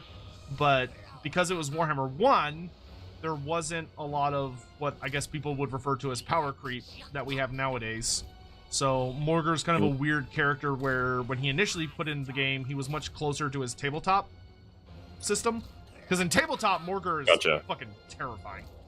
And so they debuffed him a bit, like he's supposed to just be unbreakable, like always. But he's actually not in Total War because when they originally added him to the game, being unbreakable was like insanely rare. There are some. Oh, did they break? No, come on, break, you little bastards. Okay, they're breaking. Great, cool. Cool beans. Yeah. All right, I've got the Gorbel coming up quick. Roger. The moment he runs into range of all my chameleon skinks, he's just gonna get deleted. That's. And then the last big threat is that unit of Chaos Warhounds that's way off to the over the hill there. Oh my god, yeah, they rallied back. Okay, I see. Oh yeah, he's dead. He's a gunner. Yep. Nice. Good thing you got all the ammo. Oh yeah, I got the Rite of Sotek or whatever. And just more ammo. Oh yeah, Rite of Sotek is, can't go wrong with that. Alright. And then, yeah, we just lead them on, and those Warhounds will probably be here in about 10-ish seconds, and we just need to make sure we prioritize them when they get in range. Yeah. I can crest over this hill a little bit. These guys aren't going to get into range of us anytime soon, so... If we all focus the Warhounds, we should be a-okay. Alright, well... Bring Oxyotl a little bit off to the right here. That way I can heal him and the Troglodon without... Okay, that should be good, Just because you can only heal maximum of 4 units, so you gotta make sure not to get too many units, because you can never be sure who it's gonna prioritize. Be gone, Chaos Spawn! Okay, yeah, those Warhounds are... they're not breaking. Okay, yeah, they're broken. Alright, now we just gotta deal with the Chaos Spawn, and then we're pretty much golden. Yay! Alright. This is a question that people have been asking that I should ask you ever since the very first time we streamed. I never got around to it. I have no idea what this is. They want me to ask you about this thing called Crmo. I don't know. I don't know either. I don't know what you're talking about. Oh no! You'll just. I guess we'll just never know and just have to stop talking about it. I see. Crmo is a very, very, very old character from Warhammer Fantasy 3rd Edition. Oh, God. And back then, the Lizardmen were not what they are today. The Lizardmen were very different. Because the Lizardmen, as like actual Lizardmen, were not a main playable faction. It was just the Slon. And the Slon were a race of frogmen. But unlike the Slon of today, which are the big fat toads that are on their palanquins and yada yada yada. Oh, watch out for the archers. Yeah, we're gonna take a face full of that. The Slon back then were a race purely made of frog warriors. So they were like bipedal frogs that stood up and were like the height of a man, and they were really long and they were bean poles. So they had really long legs and really long arms, and they were warriors. That's strange. Okay. Yeah, and it was all frogs, nothing but frogs. And there were a bunch of frog people. It was nothing but frogs for days. Frogs as far as the eye could see. And the Lizardmen were an allied race to the Slon, as were the Troglodytes, which the troglodytes were a weird, like, underground species of bizarre, pale-skinned, scaly, pale-skinned, weird creatures that lived in underground caverns. And the Lizardmen were, you know, Lizardmen. And they were like crocodile people. And they were both like really diminutive, savage races that the Slon Empire could take as little allies. But the Slon were just frogs. Just so many frogs. Just more frogs than you can imagine. And their art was... Gotcha. Their art was actually quite interesting. But they were much more warrior focused. They didn't have nearly as much of an emphasis on like magic and stuff like that. And so among those stories of the Slon, hello, the Slon Empire, it happened again. Oh, it happened again. It's probably because Discord, no. too long. Can you hear me now? Yeah, I can hear you now. I think it's just if I hold my... You know what? I bet I know how to fix it. Oh my god, we actually beat Morgar? Yeah, let's beat him the fuck up. Yeah, run, little man. I'll make you into a steak. You would not want to eat Morgar steak. I could not. That was so bad. That man regenerates so quick. Like, only eat that if you want your beef to be fighting its way back out of you in like 5 minutes. Oh yeah. But Crmo was that for this whole Slon Empire story, there was a story that was written, a little narrative story about a Slon called Crmo. And Crmo was a Slon that got separated from the other Slon, and he basically got baby Moses into like around, I think it was Skeggy, but he got adopted by the Norskins. And so the Norskins took in this weird little frog baby, and the Norskins were like, "Oh, he came from space. Like he's a gift from space. He's a gift from the gods." So that's where the stupid phrase of "Hail Crmo, he comes from space" comes from, because the Norskins thought he came from space, and they adopted him, and they raised him as one of their own. So he was a Slon frogman with all of the cultural raisings of a... And granted, once again, the Slon were like warriors. They were not the Slon that we have now. They were like these weirdly athletic frog people whose only special ability was that they were relatively amphibious and they could leap a surprisingly far distance. And that was it. Like, that was all they were good for. And so Crmo was like a great warrior chief of the Norskins, and was like leading his people to punch the Slon Empire in the nuts. So that on like raids and stuff. And he was a really stupid character. But for some reason, he has survived in the cultural zeitgeist from the 1980s. Because there's just some fans of his that just won't let him go. I see. Okay, gotcha. Even though that is a very interesting combination. Okay, it's really tall frogman that was raised by humans, can jump really far. As far as like, compared to humans go, they weren't that tall, really. It was just, they were just tall for frogs. Oh, okay. I see. Oh, man. Well, there you go. Old Warhammer was, like, super trash. Like, I will be the first person to say that as loud as I possibly can. OG Warhammer was just garbo. Dang. It was awful. It was so stupid. It took until, like, 5th edition to evolve into something that I actually genuinely love and have a lot of respect for. Oh, I can just steal Oxyotl from under Croak's hat? Yes, please. It only cost me some skinks. My house. Well, there he goes. Get owned, rat boys! I was in the middle of teleporting, I see. Okay. Yeah, and anyway, people just keep bringing it up because Crmo tortures my existence. I hate Crmo. I hate him so much. Oh, that's why. Okay, gotcha. People just like to bring him up because of my expressed distaste for him as a concept.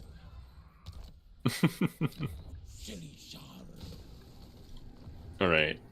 Well, I mean, I feel like in the early stages, it was kind of like a concept that was kind of taking shape, so... Yeah, I kind of understand, like, it being pretty rough around the edges. Oh, man, you have no idea how, I don't. Like, I say this, you know, it's like when you talk about, like, the history of animation or the history of writing or any of those other things. Yeah. Like, you hit a point where you're Tech like, 27 it's important to understand X100. as we talk about, like, Did oh, you I know love that this thing or I Crmo love is your this thing. We cheerleader? have to acknowledge that our roots were, like, really racist. Biofoot 45 cheered. X160. No! They didn't have time for logical God, storytelling in the 80s. They had various powders to smell. They didn't have time for logic or storytelling in the 80s. They had powders to smell. Yeah, that's true. That nose dust was getting them going. Yeah, like it's very accurate to say that modern Warhammer, like Modern Games Workshop, does not like when people bring up original Warhammer. It makes them very uncomfortable because, to be frank, it's just very uncomfortable. Oh no, I see. Oh dear God, but he's so right. Well, I mean, I guess I'm glad that I wasn't there around for it. Okay, let's see. Could you ask Lord Master what he thinks is inside of the Egg of Quango? I have no idea what any of these questions are. There's so much lore I don't know about. We already know what's inside the Egg of Quango. So the Egg of Quango is just when the Lizardmen were doing stuff, there was a discovery of an egg. It was actually when a pyramid collapsed.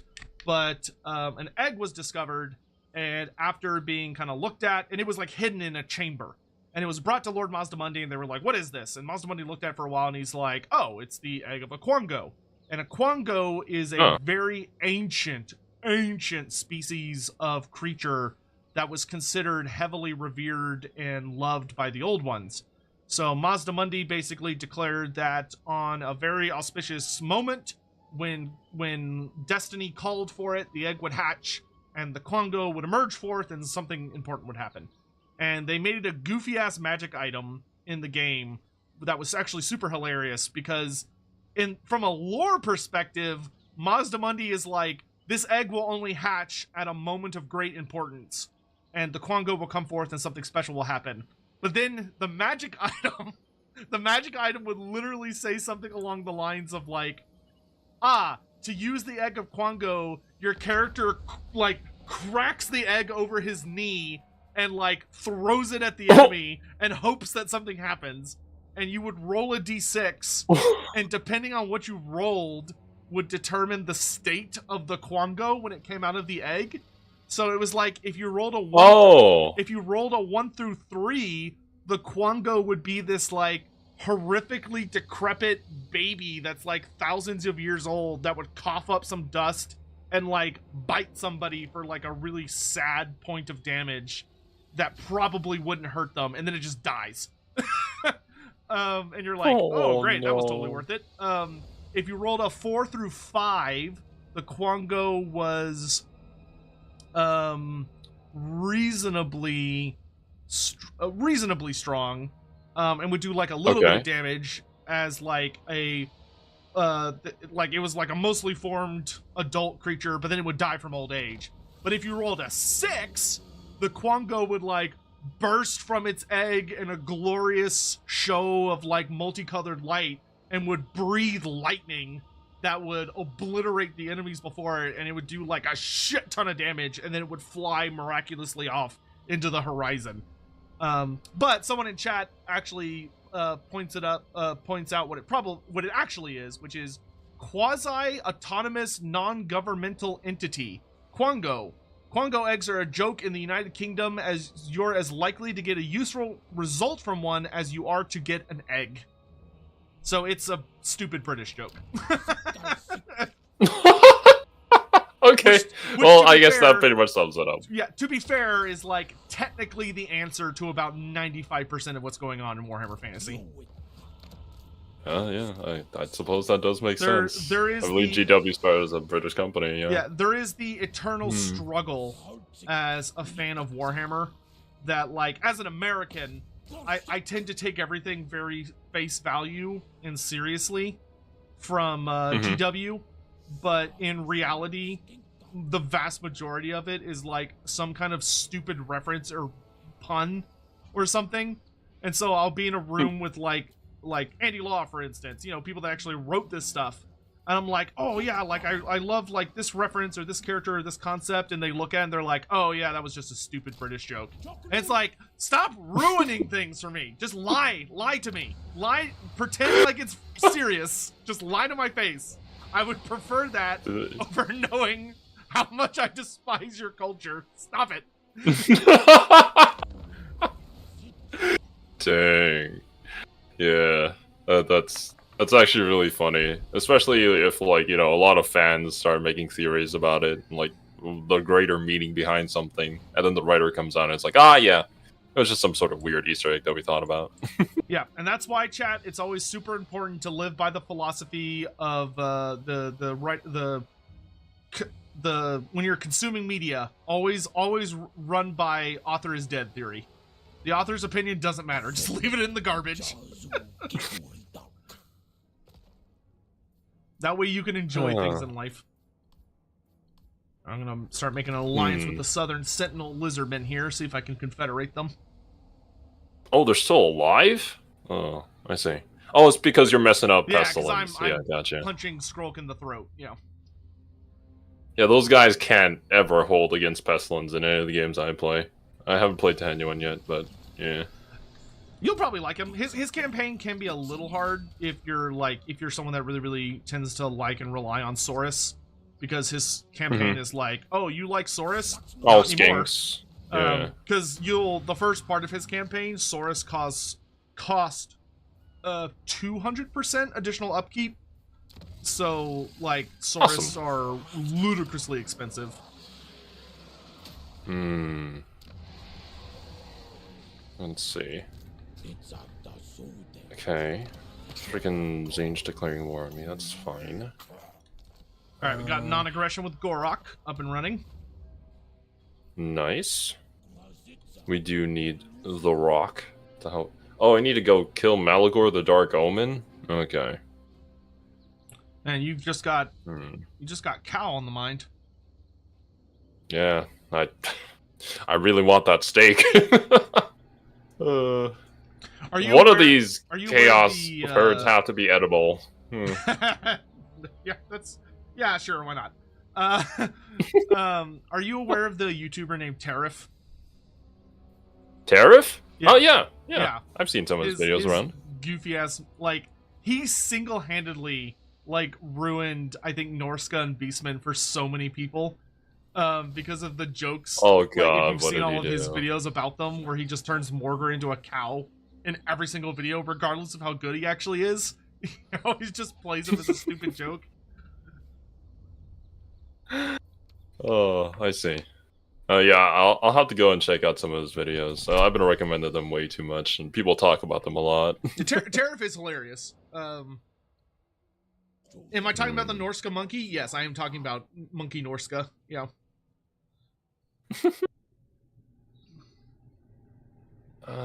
Okay, cool. Well, thank goodness we could auto-resolve him to death. Let me... loot and occupy? Yeah, sure. Malagor is dead. Good. Nobody liked you anyways. So here's a question for you. You've been watching a good amount of, like, 40k stuff as well, right? Yeah. So what have been the highlights for you so far? For, like, what's the stuff you've actually found interesting or enjoyed out of 40k? Well, I see. This is an interesting question. Now knowing the fact that you don't really like 40k. I always like to phrase it as, I like to make fun of 40k. Like, I can appreciate a lot of parts of it. I hate Space Marines. I don't hate 40k. I hate Space Marines. I'm Why do you dislike Space Marines? Anti-Imperium? Oh my god, that's heresy. Yeah, I'm full on. I am full on Team Tyranid. I say let's eat it all and start over. Team Tyranid. I see. That's been something I've been meaning to get into as well. Just more the Xenos lore. But the more I try to like delve into the 40k lore, it's mostly been about the Imperium, and I feel like a lot of the books are just about the Imperium. Maybe some about the Necrons too. Yeah. Although I suppose I haven't just gotten too far into it. But I am a big fan of sci-fi as much as I am of fantasy. There are certain aspects of it that I enjoy, as in like I just enjoy dark fantasy in general. So some of the concepts there I'm pretty familiar with, and I like the fact that there's so many different factions, and even within the same races, there are just so many different flavors to them.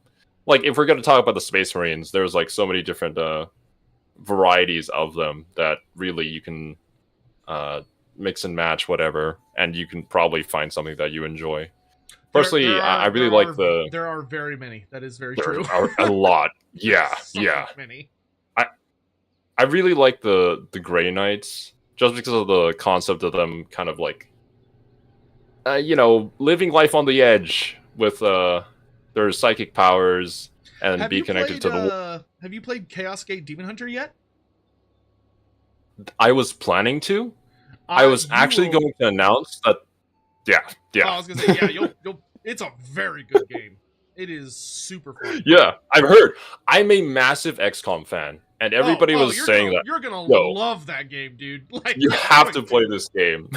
that game was fucking made for you. Then you're gonna have a good time. Oh yeah, for sure. I was planning to like announce that I was going to start streaming it on like Thursdays, but on my birthday I was gifted an entire streaming PC, so I'll wait for that to come in before we start doing that. Yeah, man. I just massive shout out to the community. Thank you guys so much. That was $2,000 just in one day. Like Jesus Christ, you guys are insane. Good, but yeah, I was I really like the Chaos. The Grey Knights because of how they are. As well as the Mechanicus, because they're kind of like the mad scientist guys who tinker with themselves, and that kind of just fits with my own lore as well, I suppose. Not get along all the time when the chips are down, people will work together. And how they all mix and match and interact with each other. And sometimes be super over the top and really, really stupid. Yeah, it's funny that, I think for me, are you done with your turn, by the way? Oh yeah, let me... figure this out. Yep, cool. Yeah, the thing for 40k for me is that, like, I don't like if somebody likes it, awesome, great, cool. I still one of my fondest memories is I need to get back to doing it. I used to participate every year in the Reddit, the Warhammer subreddit Christmas Secret Santa. That's the word I'm looking for. And which if it's still as good as it used to be, granted this was like 8 years ago, I think. I could not recommend it enough. And I will always have the super fond memories of it's a Secret Santa, so you get sent a random person and like a place where you can send their gift to and like some little notes about them. And I got a guy who was like fairly new into the hobby, and he was a big Space Wolf fan. So I bought him like a whole bunch. I basically bought him all of the minis that involved a wolf on the Space Wolf. So like the Space Wolf Cavalry, where it's like the actual Space Wolf Marines riding on the giant wolves, and the special character that's like the dude on the chariot being pulled by wolves and all this other stuff. And it was the only time in my entire life where, so like I bought a ton of minis, like spent a pretty good amount of money on it. And I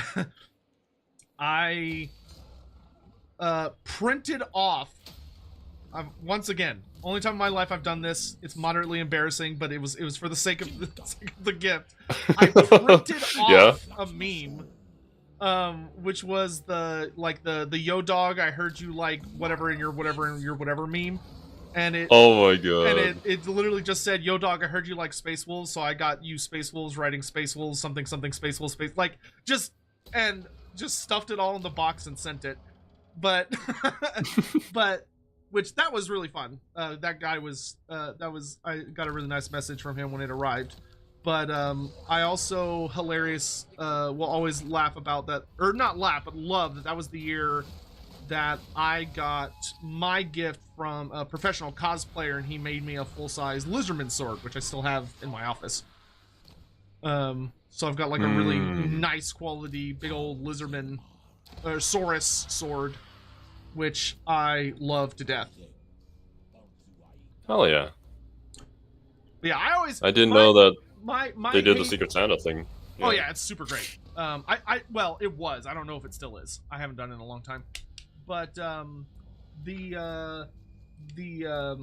like a lot of my relationship with 40K is not necessarily 40K's fault. Like it goes back to like the early 2000s, back when I played Warhammer Fantasy in person all the time, and I was like a teenager, and I would hang out at my local store, and so, you know, I would be at my local hobby store playing fantasy, and the 40K players would be there, and like the amount of shit talking between the fantasy fans and the 40K fans was unbelievable. What? Why? Oh, we hated each other. Is it like, oh, my fandom is better than yours? Oh, yeah. It was like hardcore dick measuring contest, like talking about like, oh, the lore of ours is so much better, our game is better, and like your stuff's crap, and like just so much shit talking. Constant. Endless shit talking. Doesn't make any sense. No, it doesn't. I mean, Warhammer 40K was built off the backs of fantasy. What? Oh yeah, you know, which we wielded like a cudgel against them constantly. But you know, it's stupid children things. But I don't. But so like you had a lot of these like people just not liking each other because it's like, oh, well, you don't like the thing that I like, so blah, blah, blah. But yeah. The worst part of it was being a fantasy fan back then started to get rough, because that was when GW started leaning so hard into 40K that they essentially started abandoning their other properties. Those were the dark ages, and that really and truly was not 40K's fault. Of that, just a lot of the people that ran GW at the time started changing their position from going, instead of just supporting all of the games we support, we only want to support the things that make the absolute most money. And so they started canceling everything. And this is where a lot of the side games that a lot of people love to this day were discontinued. So like Battlefleet Gothic, Blood Bowl, Mordheim, just all these different crazy side games all started getting canceled because GW was like, oh, well, they're not making enough money, so boo on them. And when living through that time, like, you would literally see an announcement from Games Workshop on what felt like a daily basis of they were only releasing Space Marines, and that's it. Like, there was no Xenos or anything. It was just every month or every couple months was just more Space Marines, more Space Marines, more Space Marines, more Space Marines, while all the other groups were like, can we please just get some support? Like, please, just a scrap of new content. I understand. Yeah. Anyone, please. But it was, you know, Space Marine people, I'll give them full credit. They'd spend money. They spent money like crazy. And it was also a lot cheaper for GW because they could just print models that were very compared similar, to everything else. Were very easy to make and were very simplified and very similar to one another. So sculpts were very cheap. And they made bank, and that led to like fantasy dying and a bunch of other stuff. And but I also just find the lore of like, if there's a fantasy setting of any kind, sci-fi, fantasy, whatever, and it has humans in it, and humans make up more than like 50% of the focus, I just don't care. I don't like I actually kind of feel you on that one. It's like, I remember... Yeah, I remember talking about getting into fantasy, and I'm like, dude, if I wanted to play a fantasy game, I'm not going to play as a human. Like, anything else but human, because I want to like role play the entire fantasy part, which is also kind of why I really enjoy Lizardmen. and that's the thing for me with 40k is that it's like you have this whole galaxy with all these Xenos, and only like a teeny tiny fraction of them are even playable, and of the fraction that are playable, like a lot of them are just like space elves. Like three different variants of space elves. It's like I think of like true aliens. The only true aliens are like that are like really different. It's like the Necrons, which are robots, like Terminators essentially, and then like orcs and Tyranids, and that's like it. It's like where's all the like really weird, crazy stuff? And GW's like, nah, no, we don't do that here.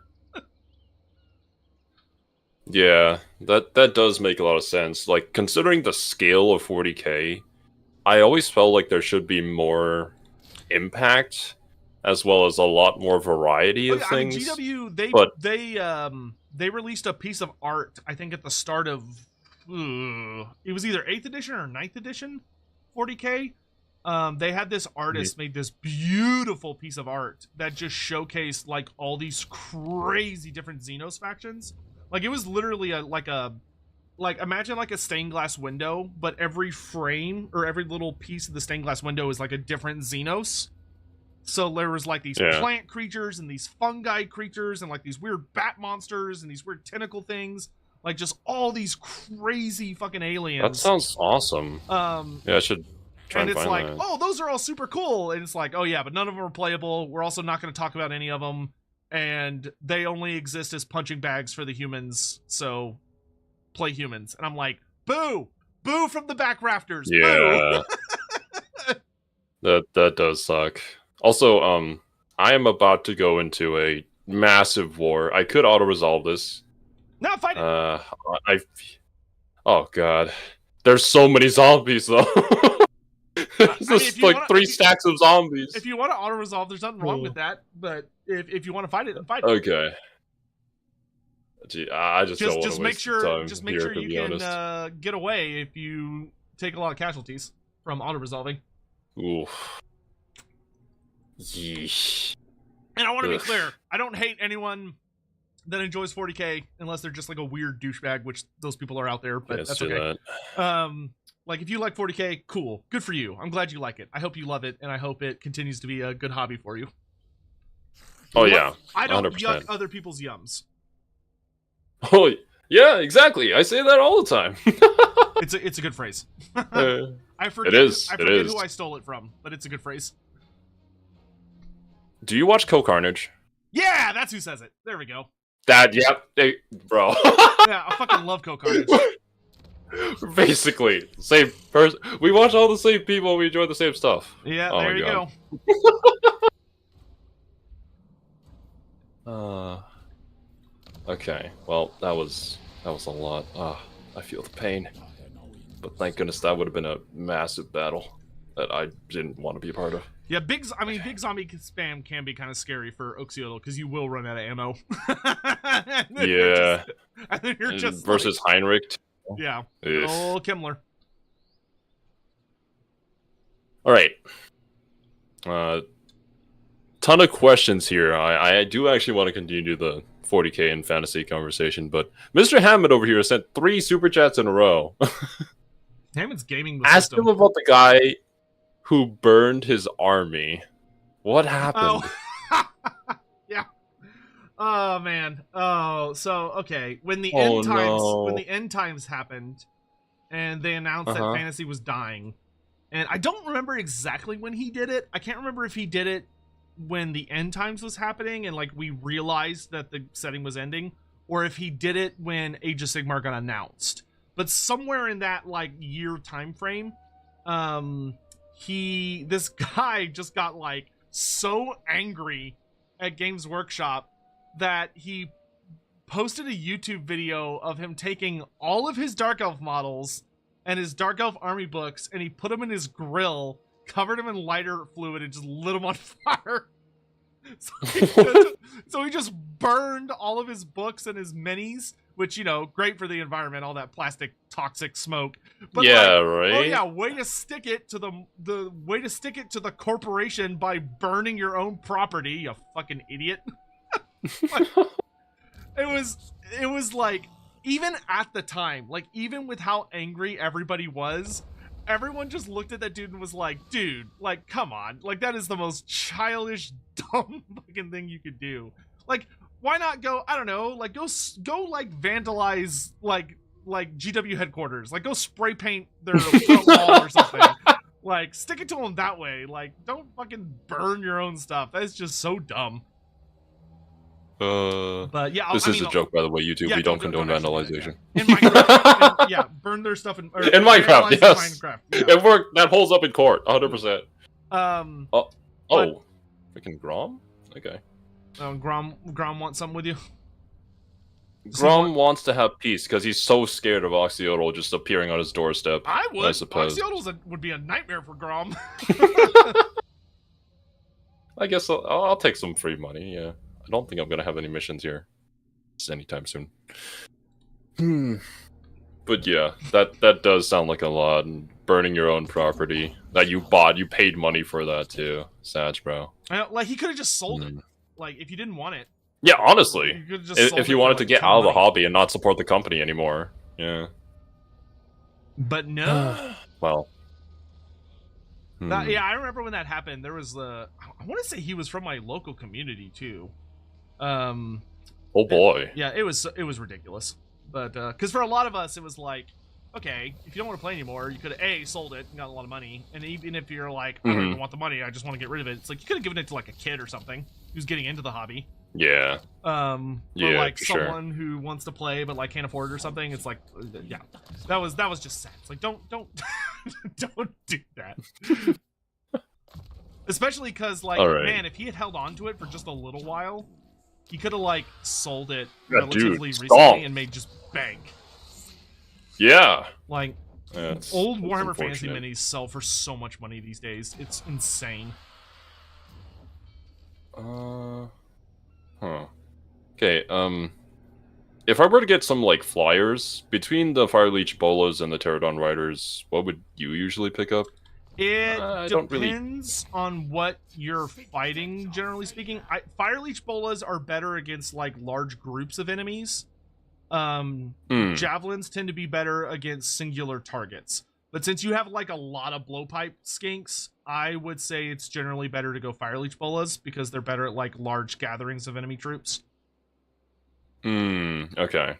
Yeah, we already have a lot of single targets. Okay, gotcha. Also, are there, like, any units that you'd personally avoid on the Lizardman roster? I've kind of been trying to test things out. They kind of work. Yeah, I think everything has its place, but I also like to build thematic armies, not, like, armies that are designed to be like, I don't min-max in this game. Okay. So okay, gotcha. I do not think I would be super helpful on that because, like, I think everything's good in the right place. Whereas, like, if you go watch like Legends streams, so he could give you like a much more accurate, like, this is what's good, this is what's trash. Oh yeah, Legends videos have been extremely helpful for getting into Total War. He is like the living embodiment of min-maxing. All right. Okay. Oh god. Second super chat from Hammond. Ask him about the complaint letter of Scalies furries. Well, I guess when it comes to fantasy. What was the question? Ask him about complaint letter of Scalies / furries. I don't even know what that's asking about. Like, I know that we have a lot of Scalies and furries in fantasy. Which is weird, but I mean, it's not that weird. But like, once again, I don't yuck somebody else's yum. Like, if they like it, great. Yeah, cool yeah.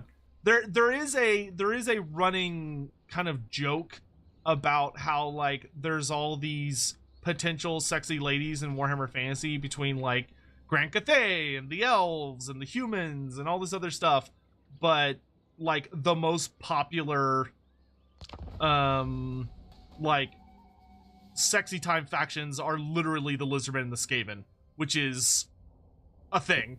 What? Huh? Not that I would know any specifics on that or anything. Oh my god. I guess that makes a lot of sense. I don't know why. Not Gorok? Yeah.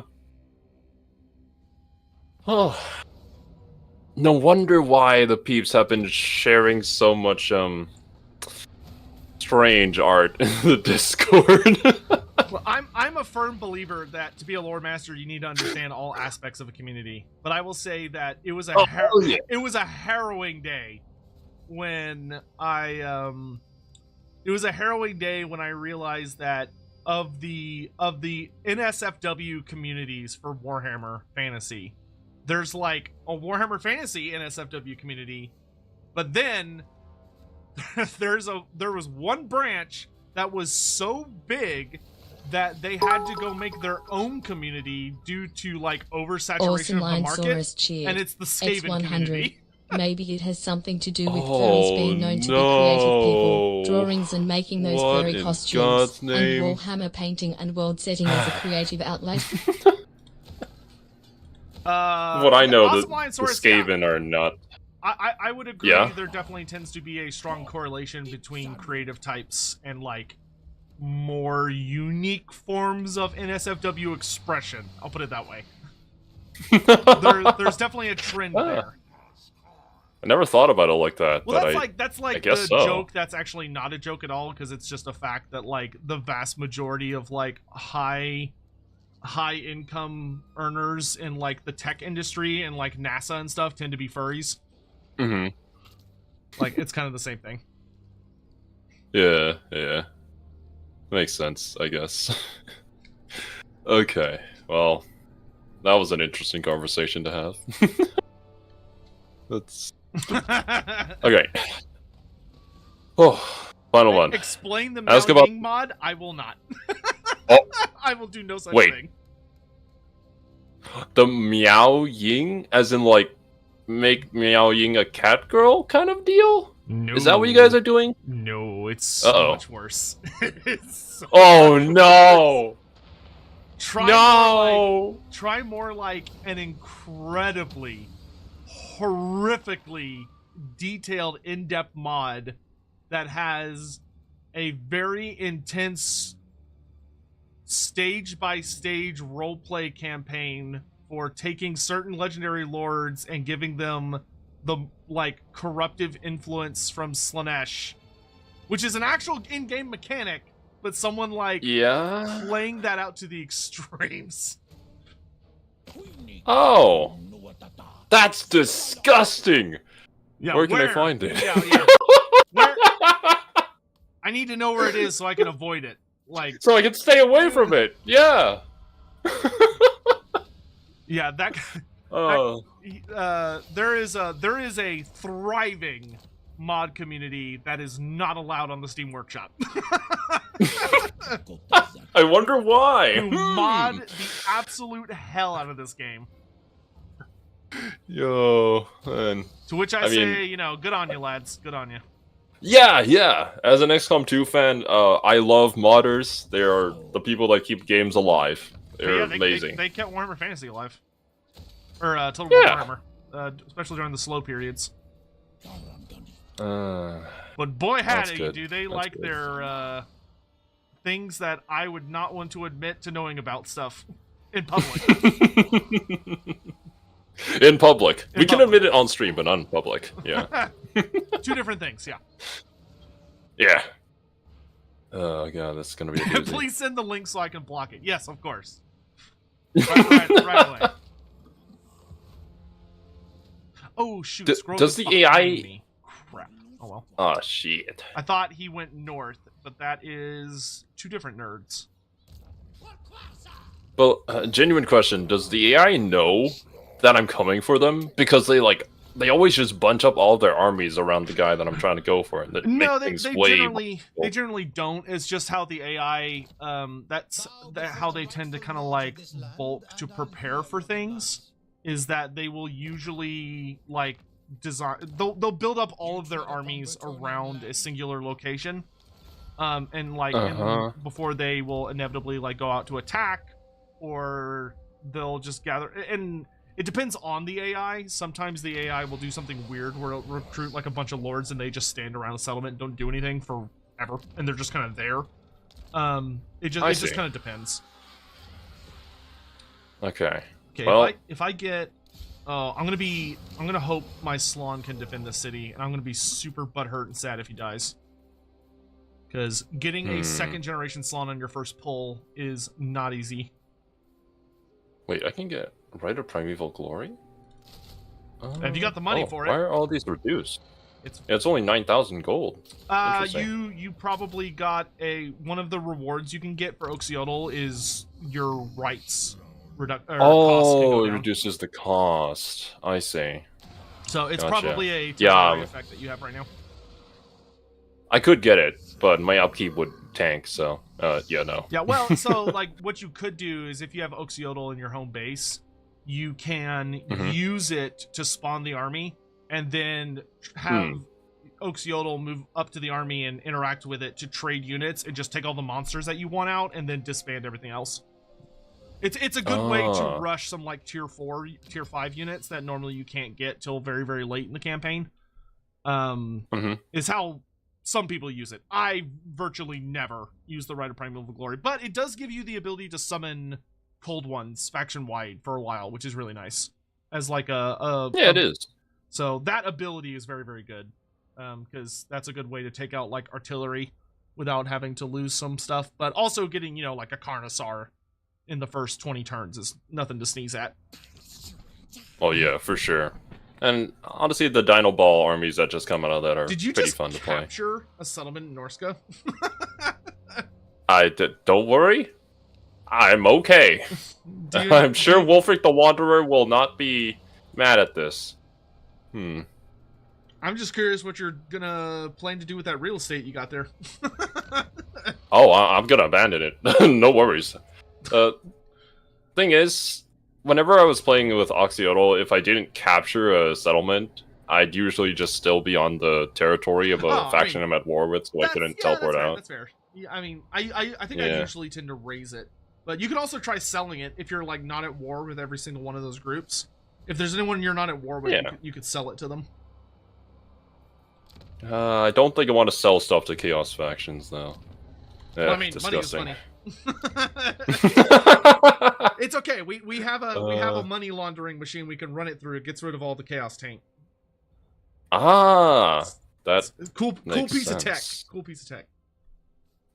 I see.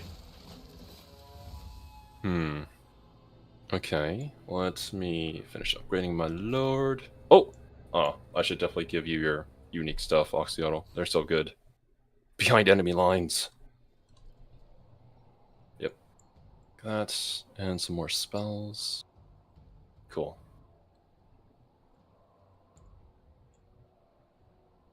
Reminds me, I've got like a ton of Lizardmen miniatures I've got sitting in a box I need to unpack. Had it sitting there for weeks. Yeah, I need to check out how to play Warhammer Fantasy at some point. I recently looked at 40k and it was pretty interesting on the tabletop side of things. Yeah, fantasy is definitely it's like not even close. Fantasy is by far the most complicated of the Games Workshop games. All of the other ones are way simpler. But interesting. Because I mean, Age of Sigmar just started a new edition, but I haven't seen the new rules yet. I know that's what yesterday's show was about, but I'm gonna watch that tonight because I was very comfortable in that chair. That chair was upsettingly. It was dangerous. Tech needed his slan sleep. It lured me in. It's not my fault. It didn't ask for my consent. It just lured me into slumber. Chat wants to know who Prince Apophas is, or wants me to ask you. Yeah, Prince Apophas is awesome. Most people are like super in love with him. In that they like the character concept. Prince Apophas is the Scarab Prince. So he is a cursed tomb prince who, in life, he was just complete asshole, total shit. He was basically a individual who decided that he wanted to ascend to the throne much sooner than he was allowed to. And actually, I don't think he was actually even going to get the throne, but he really wanted the throne. So instead of just waiting or not being horrible, he decided to commit patricide and fratricide, and he murdered the entire royal family. So all of his siblings and his parents. And was like, cool, I'm king now. But that is, of course, the like most horrible, awful, just terrible sin you can possibly commit as far as the Nehekarans are concerned. So he ended up getting the people rebelled against him, and they killed him. Yeah. And they put his body through a really horrible punishment where, like... wait! Is it like in The Mummy? Yeah, when the guy gets buried? It's very heavily okay. Except I see. All that was left of him was, like, his skull, which was carved with a rune of being cursed, and they, like, threw his body out in the desert. So Prince Apophas goes into the underworld, and he's like, well, this is not what I wanted. This was terrible. And he gets approached by the god of the underworld, Usirian, who's supposed to judge him. And Prince Apophas looks up at Usirian, who's come to judge him for his misdeeds and is about to condemn him to the depths of the Nehekarn underworld, where his body will be endlessly devoured by the hounds of the underworld, which are super badass looking creatures. Awesome. And for eternity. And because, you know, he's kind of a piece of shit. And he basically says to Usirian, wait, I should not be held accountable for my crimes, and I should be allowed to get a jail out of free card because I'm royal. So, like, I should be allowed to find a way out of this. And Usirian kind of, like, pauses and is like, all right, what is your proposal for getting out of this? And Prince Apophas goes, what if, instead of my soul going to hell for all of eternity, what if, hypothetically, I were to find a soul who is equally as bad? Like, the weight is the same. Because, you know, it's the whole, like... the scales. Yeah, the scales. Gotcha. All that. So he goes, what if I were to find a soul that, like, is the same exact weight as mine? Could they suffer in my stead? And Usirian says, okay, sure, bet. So he sends Prince Apophas back to the realm of the living, and he is and the way that he manifests back into the realm of the living is that he is a sentient swarm of flesh-devouring scarabs, vaguely in the shape of a man. Of that has his skull on the top with the big old rune carved on his head, on his forehead. And he is a literal living sentient swarm of scarabs, so he's completely, essentially invincible. Because, you know, if you try and stab him or do anything to him, it literally just doesn't kills really some of the hurt. bugs and he just reforms. And his signature attack is that he has the sacrificial dagger that was used to kill him, and like do everything to him that they did to him when he died. So he uses the dagger to find people that he thinks will be a equivalent exchange, and he kills them. And then he takes their souls down to the to the Nehekarn underworld to be weighed against his soul to see if he has successfully accomplished his mission.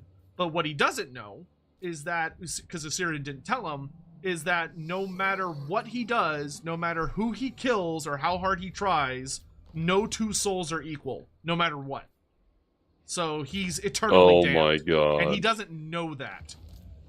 Oh my god. So he's just running around murdering people and bringing them down to the underworld, trying to escape from damnation, and he never will. Which is great. Oh man, this is why... Yeah, it's great for everybody else because... Well, not for the people that he kills because of that. Not so much for but... them, But the Tomb Kings get a really cool character out of it. And his like signature move is that he literally sneaks up behind people. So like they'll be fighting on a battlefield or minding their own business, and all of a sudden they just hear buzzing. And then you'll just see this swarm of scarabs start assembling itself with a skull on top. And when people try to fight or protect the person that he's fighting, his jaw will unhinge and go all the way down, and he just vomits a swarm of flesh-eating bugs that just eat the flesh off of everybody in front of him. Great. Yeah, he's delightful. He is only killing evil people mostly, though? No. I guess, yeah. He is... No? No. Because you have to remember, it's Apophas. He's horrible. So, in his mind, he doesn't just go... Like, yeah, sometimes he goes after bad people. But a lot of the time, you have to remember, he takes people in, and Usirian will always tell him, no, this soul isn't equal to yours. So he's always trying different ideas. So sometimes he'll see, like, a great hero leading an army, and he'll go, well, I'm a great hero. I'm, like, a great guy. I'm awesome. And that dude's, like, super awesome and amazing and stuff, and people love him. So if I kill him, surely his soul will be equal or worthy to mine. He doesn't understand. You have to understand that Prince Apophis does not understand the rules by the game he is playing. He has his own assumptions that he's taking into it that are completely wrong, but there's nobody to tell him that he's doing it completely wrong. Yeah, So yeah, no, he does not kill just like he's killed a lot of like really well beloved people. Like there was an incident where during the Crusades into Araby to fight Sultan Jafar, there was an incident where there was I think it was a Bretonnian duke. It was either a Bretonnian duke or it was a Grand Master of one of the knightly orders, but I think it was a group of Bretonnians that they were there like fighting the good fight, there to stop the horrible evil Sultan Jafar and save a bunch of people and yada yada, and this guy was like a great hero and a great leader. And as he's like fighting in a battle and is doing all this cool stuff, Apophis quite literally manifests behind him, and a bunch of people are like, holy shit, and start attacking Apophis, and he vomits all over them to scatter everybody, and then he just slits the dude's throat and kills him and runs off with his soul. And so the Bretonnians are like, rah! And this leads to them declaring like a new errantry war against Nahakara, and they end up running in there and fighting a bunch of Tomb Kings who had nothing to do with it. I have no idea why these Bretonnians are attacking them. Yeah. Yeah, Apophis is like the worst kind of scavenger. Like he just kills people that he's like, oh, this person seems vaguely important. I mean, if only you could, like, direct him, he'd be such a powerful tool in war, but, yeah, man's probably out for his own and trying to find a soul that can fit. There have been characters who tried. Yeah, like there was, during the end times, the Skaven tried to use Apophis against What, the Skaven? Oh, yeah. Of all the crazy ideas? Oh, well, of course it'd be Skaven. Yeah, never mind. Oh. I assume Epic cutscene. You want to watch the cutscene? Yeah, I could skip it. No worries. If I can. I don't know if we'll be able to in a co-op campaign. We might just have to. I've been pressing escape. Well, that usually works, but. No. We just have to enjoy Oxyotl's magnificent speeches. Usirian does direct him sometimes? Oh, sometimes, yeah. Okay. Sometimes Usirian will say, like, oh, so-and-so might be a good idea. Never is. Hey, bro, you might want to check over there. Hey, his soul seems pretty evil. Yeah, the Skaven actually stole the most, like, flat out, the most powerful weapon the Tomb Kings have, which is called the Destroyer of Eternities. And they put it in Apophis' tomb. That sounds epic. Oh, it is. It's one of the weapons that it doesn't matter what setting you put it in. It's like fucking terrifying because the Destroyer of Eternities deletes your like actual soul. It doesn't just kill you; like it wipes your soul, winks your soul out of existence, which means that it's so powerful that it could permakill demons, which is very difficult to do. Oh yeah, I can imagine. And the Nehakarans rightfully invented it, figured out what it was capable of, and went, we should never use this, ever. This thing is terrifying. Yeah, that sounds like a good idea, yeah. Let us throw it in the dumpster and leave it there for all of eternity. But, because eventually one of them figured out, the Skaven kind of figured out almost simultaneously with Grand Hierophant Kotep, that if you were to use it to kill Nagash, it would killed Nagash, like flat out, dead forever, gone, never to be seen again. But unfortunately, in the time it takes them to figure this out and then get the blade to where Nagash is and stab him with it, because Prince Apophas, to his credit, does manage to sneak up on Nagash and impale him through the back with the sword. But unfortunately, doing so, it was too late, because by that point, Nagash had already devoured Usirian, the god of the underworld, and was too powerful. So instead of the blade killing him, it just kind of hurts him a little bit. But then he just turns around and he perma-kills Apophas. For this fight, it's usually best to come at from this angle. Do you want to concentrate and firm? Okay. Yeah, because it just forces them to funnel all the way up to us, and then we can kill the mammoth really fast. And it just forces them down a big funnel, essentially. Gotcha. Position you guys like here. Alright, cool beans. Boop. You got some Razor Dons. This I love poor Razor mammoth. Dons. I was super sad. Razor Dons are really, really cool. I'm very, very sad that they got discontinued by GW. Oh, dang. But on the tabletop? Yeah, because we got a new Salamander model, but the Razor Don is an alternate kit, essentially. So it was when you would buy the Salamander kit, you could either build them as Salamanders or Razor Dons. But then when Games Workshop put out the new Salamander kit, it's Salamander exclusive, unfortunately. Which was very sad. I see. Because I really liked them. Because the whole concept of that, the way they shoot their spikes is like, you expect it to be like, oh, they like flick their tail and it shoots the spike out, which is kind of how they portray in Total War. But like when you read the lore, it's like, no, they angle like their tail or their back towards you, and then they have such violent muscle spasms that it just causes all these spikes to just like spontaneously launch outwards, which is hilarious, and I love it. Okay. My Razor Dons in position? Okay, yeah, they're doing work. Just the monstrous artillery for the Lizardmen are so cool. Yeah, they are.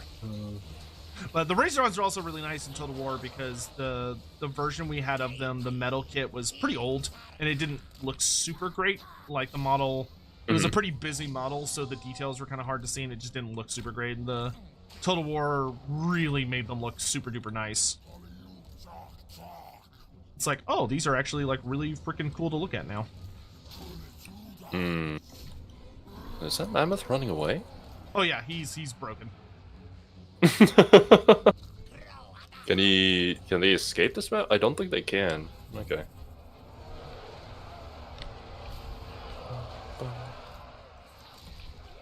Okay, yeah, this is just a super simple cleanup. Actually, does Tehenhauin have any missions? Oh yeah, we're about to do his. Okay, roger. Here very shortly. Yeah, I remember this mission being quite easy, so his is for the plaque of Sotek. Oh, the thing that he holds and walks around with. Yes, in his art, I see. I have made fun of CA many times for it because the way he holds it is so weird. How so? Well, like I'll show you the next time we go into a battle with them, because like they designed it odd in that he should be holding it where like either it should either be tucked into his arm, like imagine you're holding a giant stone tablet, right? You'd want to brace it, so that it's like against your arm and kind of against your chest. But the way they designed Tehenhauin's model was they designed it where he's only holding it suspended with just the palm of his hand. So like that's it. Like it's not leaned against his body at all. He's literally just holding it suspended in the air, even though it's made of fucking stone and it's like half his size. And it's like, how is anyone got that arm strength? Yeah, apparently. It's like, how has his wrist not snapped in half?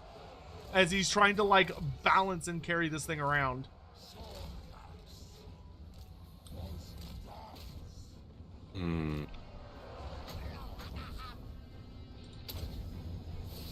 They don't appreciate that I bring it up on a regular basis. Oh, I'm sure. Oh, there's still that wizard in the back there. I see. Yeah, I'm on him. The Pak cohort's gonna make quick work of that nerd. I've never tried to pronounce any of these names. Pak? What is this supposed to be a reference to? Pak Hopak? Yeah, they're just look at them and go, that looks like it probably is pronounced in a really stupid way, and you're correct. Whatever stupid thing comes out of your mouth is gonna be right on the money. I see. Okay. Itsy Bitsy, yeah, I believe. Hey, we don't slander the good name of Itsy Bitsy. He's actually in the game. He's a starting hero for Tic-Tac-Toe. Oh, yeah, that's right!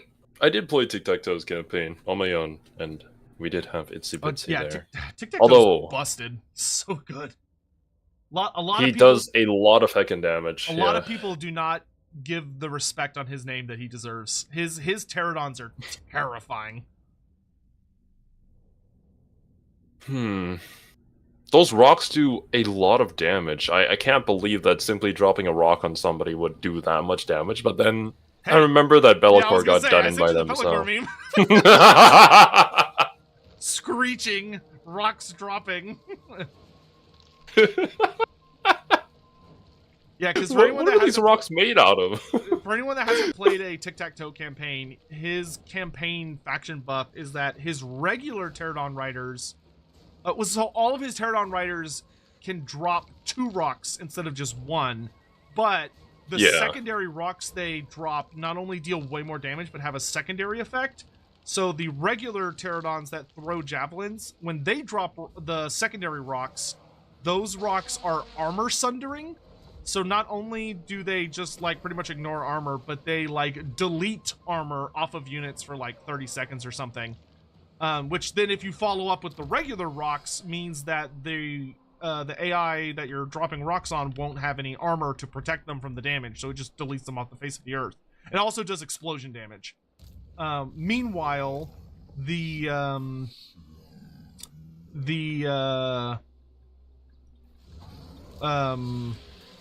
wow, my brain just like stopped working there for a second. The fire leech bolas drop explosive rocks that give the flammable quality, which means that any fire damage they take does like 50% more damage or something like that. So it makes their fire leech bolas just hit like way harder. Oh my god, of course. Alright, let's go. Do I want to do this quest battle now? Let's see, do I have all my buffs active? No, I don't, so I don't want to do it yet, because I need more sacrifices. Because I am going to need the one that lets me spawn swarms wherever I want. How impactful would you say is Tehenhauin's kind of sacrifices to your campaign? Oh, it's like the whole point. But it's very fun. Like Tehenhauin, especially when you get to the higher tier sacrifices, Tehenhauin gets so hilariously bloated, like as far as like the war crimes he's capable of, that it's absolutely obscene.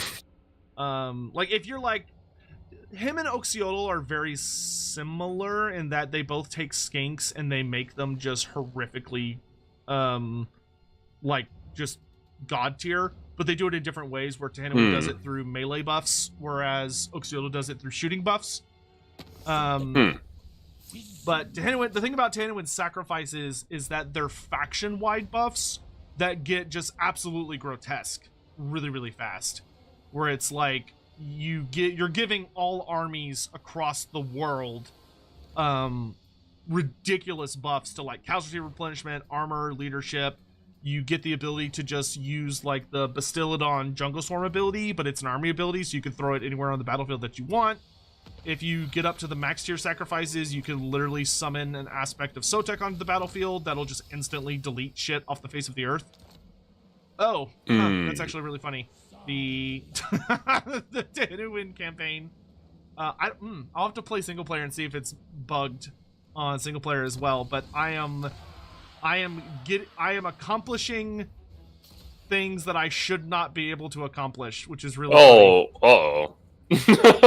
Like it's normally it's like, oh, you need to have like this really powerful buff, or you need to take like 3 provinces worth of territory. In my game, I think because we're playing multiplayer, it's like, you have 52 provinces, so you've done it. What? Here we go. We got Lodal Bodal Spawn Brother. The other thing that Tehenhauin can do that I love a lot is he can spawn banners and ancillaries in exchange for sacrifices, but his are unique.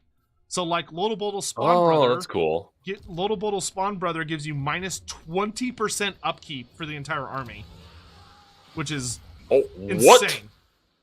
On an item?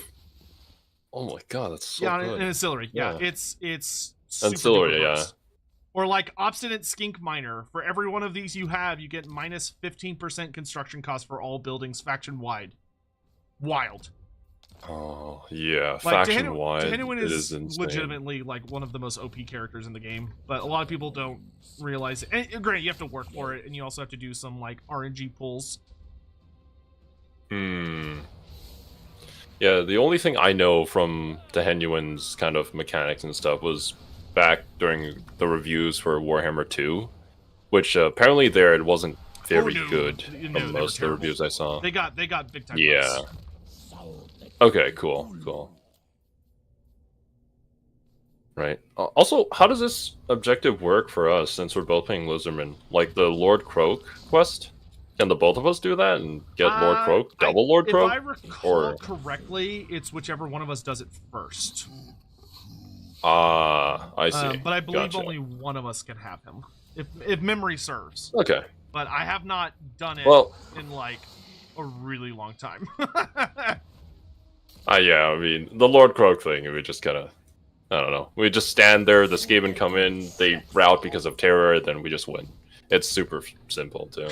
Yeah. But the Gorok one, oh my god, the Gorok mission that you have to do, that is insane. You have to fight alongside Nakai. Yeah. Yeah. They all want to go in and die on the road, and you can't do anything about it. You have to rush over there to save their asses. Yeah, so just random fun story for you of that. The original version of the Croak quest was so much harder. It was like brutally difficult. The original version. Like how so? Was it that much different from what you usually play here? Yeah, well, so instead of it being... the current version is like... I think the first wave is like clan rats and like some clan Eshin stuff. And stuff like that. And the original version was that they ended up getting rid of. Was that it was... You would fight a large army of purely storm vermin backed up with clan Eshin stuff, and then the second army would be nothing but elite units from clan Skryre. War machines and all this other stuff, and then the third wave was another giant stack of like pretty much nothing but storm vermin. And it was was bullshit. Like it was so fucking hard. That they tried running with that version, and they had some people like play testers and stuff were testing it out. And the people that they had like casually kind of playing the game just couldn't beat it. Like they just couldn't. Even if they had a good 20 stack, they still couldn't beat it because it was so bad. Yeah. Of just like all of the characters were just like nightmarishly strong. And it was just so many Skaven to deal with. Because the original version was very much designed with the intent that what you were supposed to do was kind of retreat and wait for Lord Croak to show up with all of his temple guard, and then just keep Lord Croak alive. But the problem was that it took Lord Croak such a long time to spawn, and the Skaven showed up with a lot of war machines that would shoot from really long range. And so what a lot of players do is that they press forward aggressively, which wasn't what you were supposed to do. And so the quest was like super punishing to people that were playing aggressively. And they ended up realizing that it just wasn't good design, because like people were doing what felt natural to them, and it was just causing a lot of problems. Yeah, okay, I see. Well, I mean, when you put the artillery there, the natural instinct is obviously to get in close, because like, right? And they made the right decision to tone it down, because like, you know, ultimately making sure that the game is fun is the most important thing. Oh yeah, 100%. Getting new players into it. There have been a multitude of times where they've like come up with a concept and they're like, oh, this could be like a good time, and people play it. They're like, this is not enjoyable. This is just like it might be lore accurate or it might be difficult, but like, is it fun? And if the answer is no, then probably should do something else. Yeah, for sure. Okay. That being said, there are definitely times where I wish they would make the game a little more difficult from time to time, but like, I wish the Oxyotl campaign had more like substantial penalties. Oh, for the XCOM missions. Yeah, for the XCOM stuff. Yeah. Like, a lot of people wish it was a little more difficult, but I understand that, like, you know, there's a fair number of players who would probably struggle if they made it have more difficulty stuff. But I think that's okay. I think sub-campaigns should just be hard as balls. But like, I think if every race could get one legendary lord whose campaign is designed to just be super fucking difficult, I think that'd be fun. Actually, yeah. Having a variety of difficulties as well as different mechanics for each lord, that would be really cool. Yeah.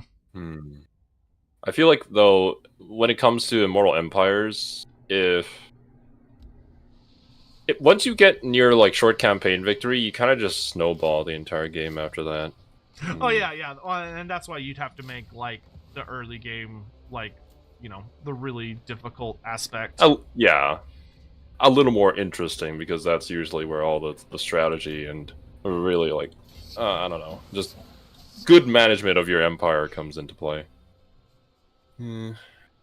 Because yeah, every single game I played past that was just Doomstack auto-resolving everything. Yep, that is what a lot of people fall into, and that's usually why the vast majority of players have not finished, like, as far as Steam achievements are concerned, have not finished campaigns, because they get to the point where they're just kind of auto-resolving all their fights, and it's like, I'd rather start a new campaign.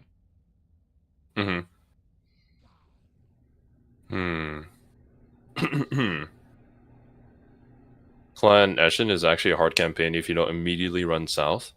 I've heard this. Yeah, Clan Eshin. I don't really know. Yeah, Clan Eshin can be a pretty difficult one. I haven't played Tzeentch in a long time, but I wonder if the Chaos Dwarfs make Tzeentch's campaign notably harder. Oh, what the? Oh, it's an ambush for these armies because I had the Sanctum up. I see.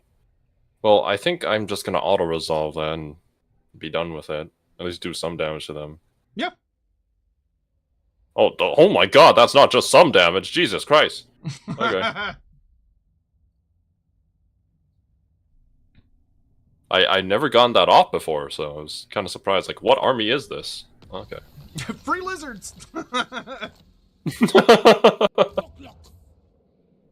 I guess I stopped an invasion. Oh. Alright, let's check to see how this is looking. That is... Awesome Linesaurus cheered. X100. All factions should be like Empire is now. Each lord you play is a completely different game. And some being harder than others is fine. Clan Angrand? Oh, what? Question for both. Oh, well, that's kind of a cheat. DLC. Because I got the ambush off, I got the mission for recruiting an additional lord without recruiting an additional lord. Okay. Oh, that son of a bitch. Ah, that explains what's happening. That is not bueno. Oh, okay. What's going on? I did not realize that Tzeentch had inflicted me with the debuff. Oh, the attrition. I'm taking attrition damage.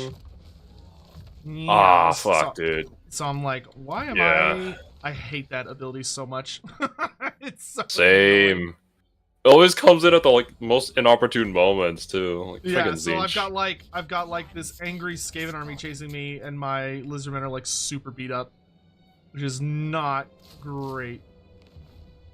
Actually, what I could do is put a sanctum in a city near you.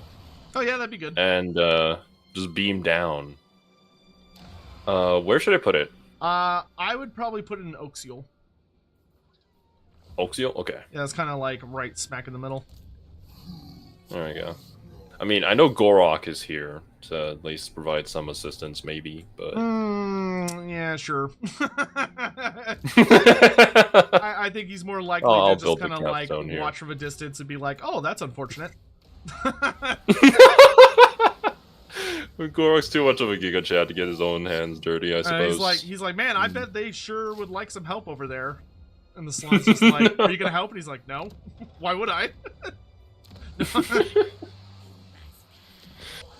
Okay. Wait.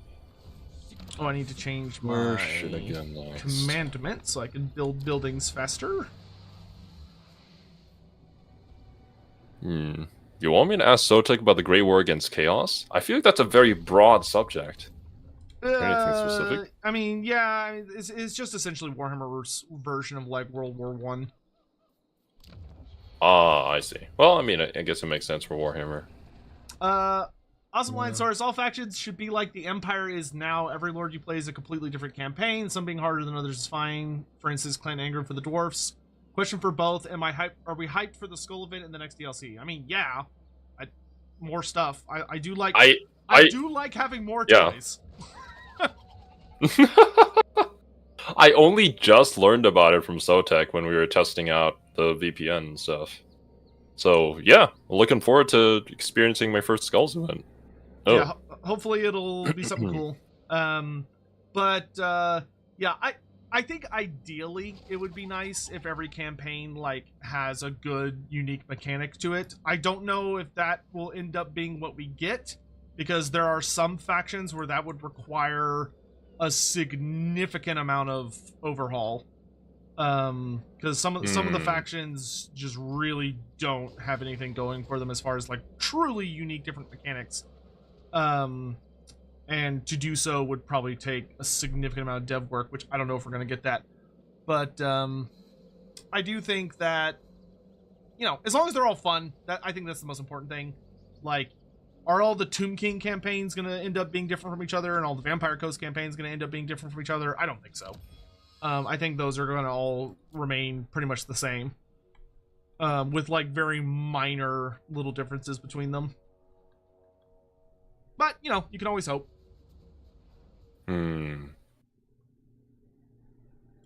Okay. Deathmaster Snicketch, your army isn't that scary. Can I reach you this turn? Please tell me I can. Okay, nice. I've always taken to auto-resolving these underway battles because I got a bugged battle once where the lords were in an area I couldn't get to. Huh. Well, I've never seen that before. Yeah, everybody in chat has never seen that before. They place all their lords and their heroes on the side path, on the stone path, and it's an area you can't go to. I think I know what you're talking about. What? Yeah. I didn't have any ranged units to kill them, so we just had to retreat, and lose the battle. Yeah, it always sucks when that happens. But yeah, for those that haven't heard, next week, I think it's on the 24th, there's an event called Skulls, which is Skulls for the Skull Throne, and it's an event that Games Workshop hosts once a year in May-ish time, where they basically show off all the major things happening in the video game sphere for Warhammer stuff. So, and pretty much all the companies that show up, if the game is already out, Games Workshop usually kind of like pays them some money or encourages them to add a feature, just like a little something as like a free update to the game that revolves around skulls in some fashion. So Creative Assembly has done something pretty much every year for that. And that's how we've gotten a lot of like fun little additions to the game. So like the Black Orc Big Boss, the generic hero, for the greenskins, we got that I think 2 years ago. Last year we got Harry the Hammer, or Harold Hammerstorm, who is a legendary hero for the Warriors of Chaos. A few years ago we got the Bone Giant for the Tomb Kings. That was a bonus creature we got, which was pretty cool. Freaking Luthor Harkin. Trying to remember what the other ones were. I want to say there was a vampire thing we got one year, but I can't remember what it was. Maybe it was Isabella von Carstein, I think, something like that. But we've gotten a whole bunch of them. Hmm? And like Wolf there was demanding money from me? Fuck you. No. Okay. I'm on the opposite side of the planet. Pay me money or I'll declare war. Oh, he's gonna take my one little city that I forgot to abandon over there. Yeah, that's fine. Oh yeah, I think the Arachnarok Spider Shrine for the Goblin Great Shaman is. I know that was an FLC. I don't remember if that was a Skulls event or if that was something else, but yeah. So it'll be exciting to see what we get this year. There's a lot of things it could be, and I hope we get something cool. Yeah. Oh, the previous question I had asked from Hammond's Super Chat about First Edition Hero Quest. There used to be Warhammer locations in Hero Quest because GW used to co-produce Hero Quest. Wondering if he had inside stories. I don't know. I unfortunately don't have any. I bet Andy Law would. Andy Law would be a good person to ask that, I think. Okay. I myself am unaware of anything that I would consider significant or particularly interesting. I am sorry to say. God damn it, Tzeentch! Not the mutagenic energies! It's the worst. The AI is very fond of slapping the player with that on a very regular basis. Love that. Love Flaming Chicken Man. Okay, what are your armies doing? Actually, I feel like I should eradicate him at some point soon, or else he's just gonna keep bugging me. Oh yeah, killing Tzeentch is always a good thing. No more bullshit schemes. Yeah. Just randomly, like, you can be all the way in his territory, and then he's gonna be like, oh, I'm gonna steal this one city all the way in the middle of your territory, where you have no armies defending. Yeah, you can tell him and then I'm gonna build an army there. You can tell him to justice plan these nuts and just slap him in the face. Yeah. 1 second, let me go and abandon that settlement. Wolfric seems very, very mad. I will say, though, I think we can say with confidence that the VPN works great. This is so much better than last time. We're actually getting somewhere.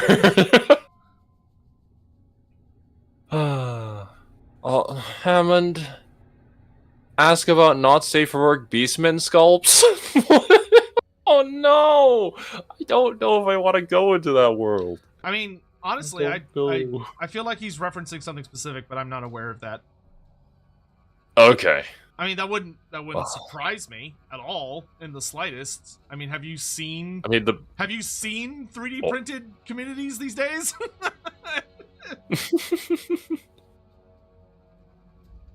Actually, I know a bunch of professional painters, and there's one.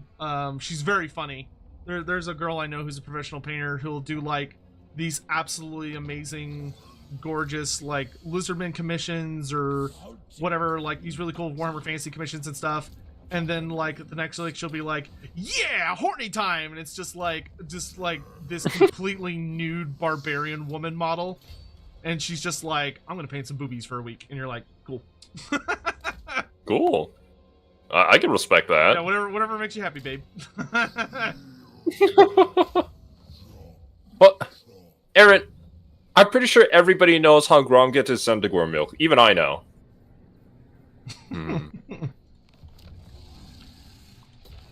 Some mysteries aren't meant to be solved. You ever thought of it that way? Maybe the world will be better off never knowing how Grom gets his Centaur milk. How expensive is getting professional painting on your minis? Is it like doubling the cost? It depends. It depends on, like, there's a lot of factors. It depends on like what's the quality you want on the paint job, how many minis, how big they are. Are you building them and then they're just painting them, or do you want them to build and paint them? There's a lot of different aspects that go into it, but I would say if you're looking for like a pretty like a really nice paint job, not like presentation tier, but like a really good cohesive unit or monster, and you want them to assemble it, so you just like send them the kit, or they buy the kit themselves and you just, you know, pay them back and then they do all this stuff. At least like if like a unit of 10 guys could easily run you like $500 to $600. A monster could run you somewhere between $400 to $600. It's always going to be in the hundreds. That being said, it just depends. Like, I know someone that, like, for a unit of Saurus, I think it'd be like somewhere between $16 to $24 per Saurus. So you're looking at, you know, with 10 of them, like $240 or something along those lines. But it just depends. Like, some people you could get way cheaper. But usually it'll come back to bite you in other ways. Like, my buddy Palooka, who's Palooka Paints on Twitch, he's a god tier painter. I have a ton of stuff I've commissioned from him, and his commission rates are very reasonable. Like, they're super affordable. But the bad news is that he lives down South America, so the shipping is pretty expensive. Because you have to like make sure that all the models are like properly protected and like insulated and everything, so that they don't get damaged via travel. And it's just a long way to ship a usually pretty large package, so the shipping is going to be pretty damn expensive. So because often, like, not in a bad way, but like if your goal is to be strategic and try to save money, you know, if you consider where you live and consider what the currency exchange rate is going to be with other places, then you can frankly save money by trying to hire painters who live in nations where like their currency trades favorably into yours. But once again, that's usually going to come at the cost of that you're probably going to be shipping halfway across the world a lot of the time. And you know, it just depends what all you're looking for and what your parameters are. Necromancer Kobold wants to know about Epidemius, Nurgle's favorite grumpy bureaucrat. What's the lore around him? So Epidemius is one of the 7 Tally Lords of Grandfather Nurgle. He's one of the Grand Tally... Tally Lords? What are Tally Lords? Yeah, so like he tallies all of the plagues of Grandfather Nurgle. So his job is to count and record every single disease in existence and all of its effects and mutations and alterations. Which, if you know anything about like sickness, you will probably very quickly realize that his job is literally impossible. Because how a disease manifests in a person will change a lot depending on various factors, like how healthy that person is, how old that person is, what are the circumstances of that person's life growing up, what are their genetics, like, continue ad infinitum. But Epidemius has to record all of it. So he is a bit of a grump that he's difficult to get along with, so to speak, because his job is literally impossible, and he's keeping track of numbers that are so unfathomably large that if you and I tried to do it, our brains would burst out of their skulls. And if somebody distracts him, it can cause him to lose the count, or like lose where he was on whatever it was he was doing. And if you make him lose his place, oh boy, that is why he very uniquely, well, A, he's not friendly, and B, he's notoriously sour, because his job is literally impossible, and if you're talking to him, there's a very high chance you're just interrupting what he's doing. And what you're saying, as far as he's concerned, is not important. To the extent that the Nurglings that hang out with him, which Nurglings are known for being little giggling goofballs that are just having a good time, his Nurglings are completely silent and are very serious. They know not to mess with him. Yeah, because if they goof off or they distract him, he will hurt them very badly. Like, he'll just destroy them or torture them for interrupting him. Because he has a hell of a temper. Oh, man. But yeah, he kind of has a thankless job, and it's literally endless, and he's keenly aware of that.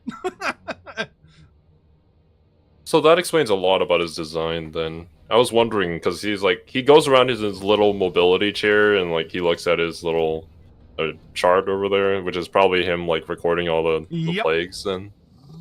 Yep. I see. And you really don't want to run into him on a battlefield, because his whole gimmick is that he wants to see you infected with diseases, and then if he gets his way, he would capture you and basically just infect you with stuff, and he would just sit there taking notes about how the diseases are ravaging your body until you eventually die.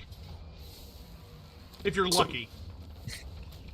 If you're lucky? What if you're not lucky? Well, if you're not lucky, if you're super unlucky, you'll probably get infected with Nurgle's Rot, which means that you're not going to die per se. You're going to be slowly but surely transmuted. Your soul is into a plague bearer. Plague bearers are plague victims. They are people who are infected with Nurgle's Rot, and the disease was so horrific that it literally forcefully mutates their soul into a demon. So you get to spend eternity suffering under Nurgle's leash. I see. I always thought the plague bearers are just straight up demons from chaos. Some of them are, but many of them are plague victims. Do they still have memories of their previous life? Some do. But there's nothing they can do about it. That's fantastic. Now they just have to fight for Nurgle now. Yep. I see. Oh yeah, well yeah, and the plague bearers are the base counters. Plague bearers count. So they walk across the battlefields and they are charged with paying attention and counting all of the different diseases and plagues they see. Which is why Epidemius hangs out with them so much, and they follow him around, is because they're counting and they're assisting in his counting all the time. Oh, then Epidemius definitely gives buff to plague bearers, then yeah. In-game. Yeah, his whole thing is he makes your plague bearers nightmarish. Okay. Well, cool. All the lore mixing with the mechanics. Gotcha. Hammond asks, ask him if the time of darkness and disharmony in Cathay was just the Emperor and Empress painting minis. What? What? The time of darkness and disharmony is there was a period where the Celestial Dragon Emperor and the Moon Empress vanished. And they did not explain to their children where they went.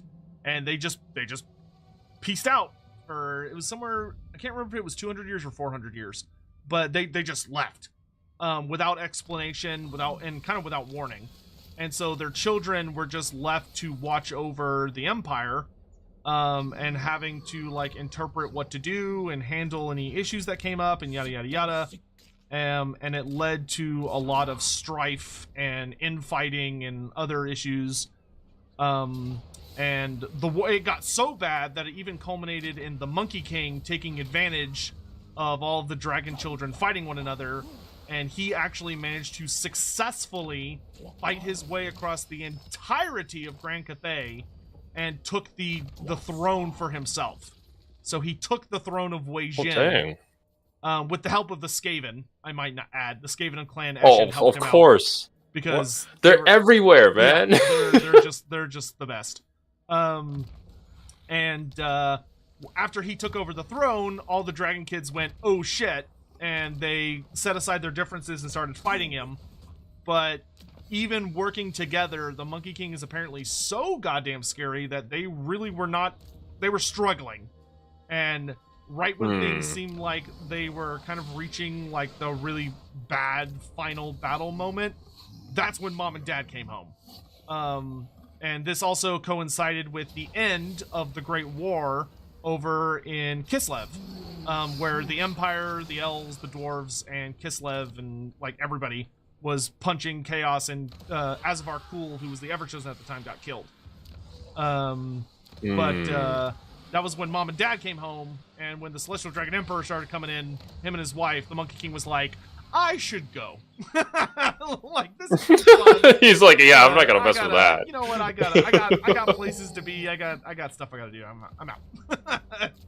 I see. Well, how powerful are they in like lore wise? They are borderline gods. They're not quite. There are some gods in the setting that are equal in power to them, or maybe even a little weaker than them. But they're not as powerful as like the Chaos Gods. So like, you know, the Celestial Dragon Emperor could not 1v1 Khorne, but he probably could 1v1 like some not quite as powerful gods. But he's the two of them are ridiculously powerful. Oh, okay. But they've also, and do we as the readers ever learn why they left during that time? We have no idea. Nope. There are little hints that it had something to do with... no, I don't want to fight that garrison. There are hints that it had something to do with the Emperor's plan, whatever he's up to. He's basically made his own version of the Great Plan. There's some kind of scheme that he's working towards in preparation for the end times. Okay. But we don't know what it is, but we know that his disappearance for a couple hundred years likely had a lot to do with it. Oh, I was just randomly standing here. Okay, yeah, I'll decisive victory. Thanks. Free money! Yeah. Trying to invade my territory while I'm just standing here. Awesome line Saurus cheered. Interesting. X100. Hammond also wants to know about the Polar Gate Titans, aka Sentinels of Law. I have no idea about this. I hope Hammond is tipping for all of these questions he's bombarding. Hammond is sending in $2 and $5 super chats like a madman. Okay, Jesus. As long as he's not getting these for free. That's the important thing. What was the question? What the hell? How many schemes of Doom? Oh wow. I've never seen that before. All the Skaven doomed at the exact same time. Clan Pestilence, Clan Rictus, Clan Scryer, and Clan Mulder. And Clan my Morse god. have all declared doom. Doom for everyone. Yeah, I see the Warlock Engineer right over here. Money is temporary, but doom is eternal, said the Skaven. Oh, I should upgrade. But yes, about Polar Gate Titans. What are they? Do they have something to do with the Chaos? Yeah. That don't ring a bell for me. Sentinels of Law? The Sentinels of Law is some really old stuff.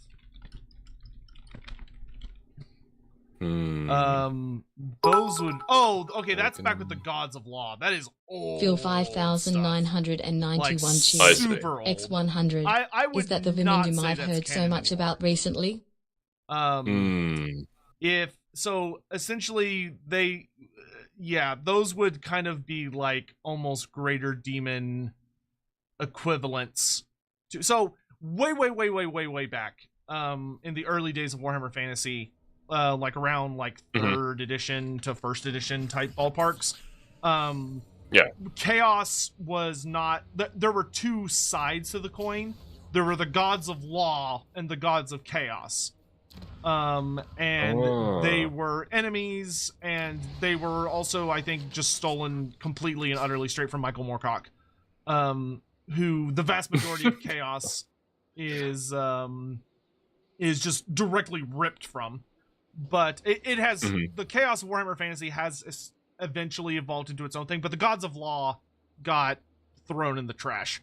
They still kind of sort of exist according to some little tidbits, but they're very few in number, and what they are exactly is very mysterious. Like there are some that believe that the gods of law were simply the old ones. Others say that no, they are like the gods of, there are some ancient gods of Talea or some other random little aspects. Because they have not been talked about in decades, it's difficult to translate them to modern Warhammer Fantasy because they don't fit into it very nicely. Gotcha. Well, one thing that I did learn about Warhammer Fantasy is the fact that there's just so many different gods. I never realized, since I initially got into Warhammer through 40k, and I know that there are also multiple gods there, depending on like which faction you go into. But I've only ever heard about the 4 big ones. Any of the minor gods like just should be learned about or are important to the lore? Technically, is that the Vermin Doom I've heard so much about recently? Yes, of course. Did you see how much vermin and dooming there was? Yeah. Yeah. And Saurus, thank you very much for the bits. I appreciate it. So the minor gods that are critical are the Great Horned Rat, Hashut,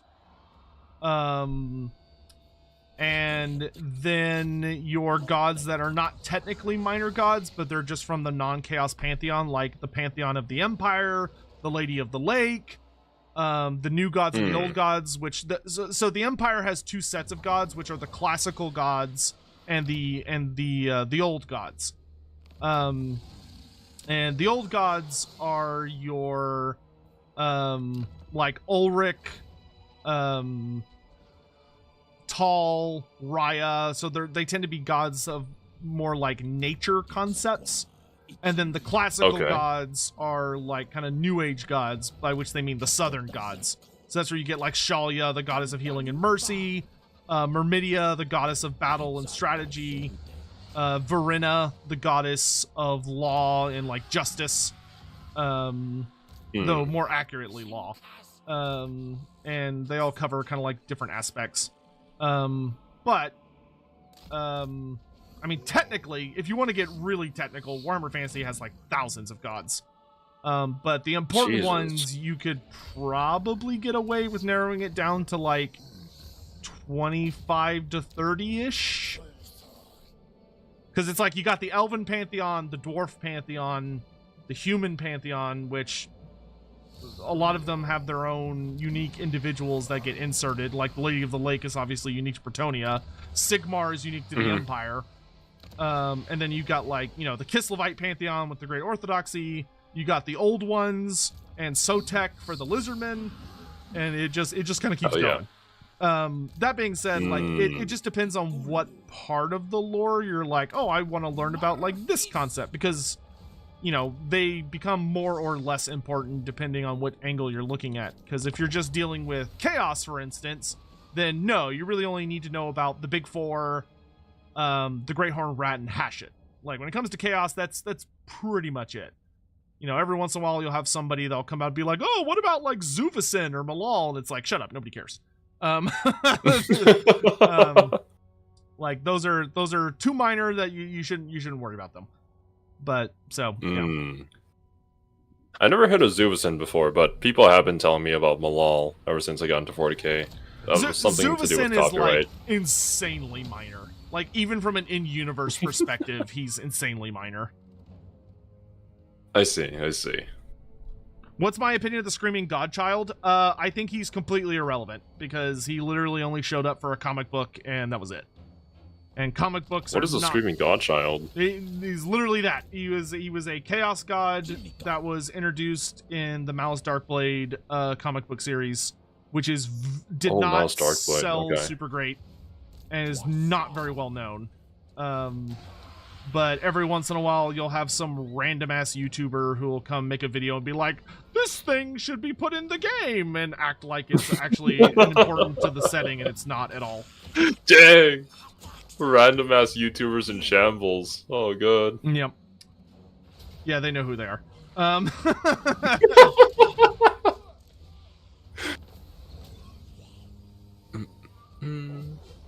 What's the situation? Oh, again, Luthor Harkin. Luthor Harkin, he tried to take something from a Lizardman city, yeah? But then his personality got split because he messed with something he shouldn't have. Yeah, he basically triggered a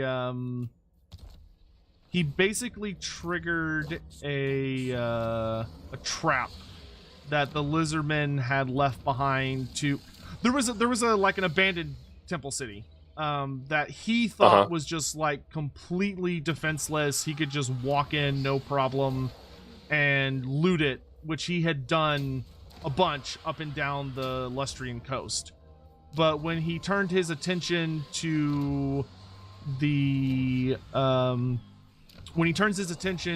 particular one, it was not as like dead and empty and just waiting for him to come plunder it as he thought it was, and its defenses were still activated. So when he first arrives, he tries to send like a bunch of zombies in, and they pass by a set of wards that when the wards activate, it causes the undead to just like fall apart. Because it basically disbands pulls apart the magic that animates them. So he finally gets so frustrated that, being a fairly good wizard himself, he decides to magically force his way through this barrier to just like break it. And in the process of doing so, he basically triggers essentially a trap and a bit of a feedback that blasts him. And what it essentially did is that it severed him from the winds of magic in a really weird way, where most vampires, or just entities, just kind of exist, and magic can interact with them or not as it does. It's just kind of like a natural force, so to speak, that you have to deal with in Warhammer Fantasy. But when Harkin got blasted, it basically turned his soul into like a vacuum, like a black hole for magic.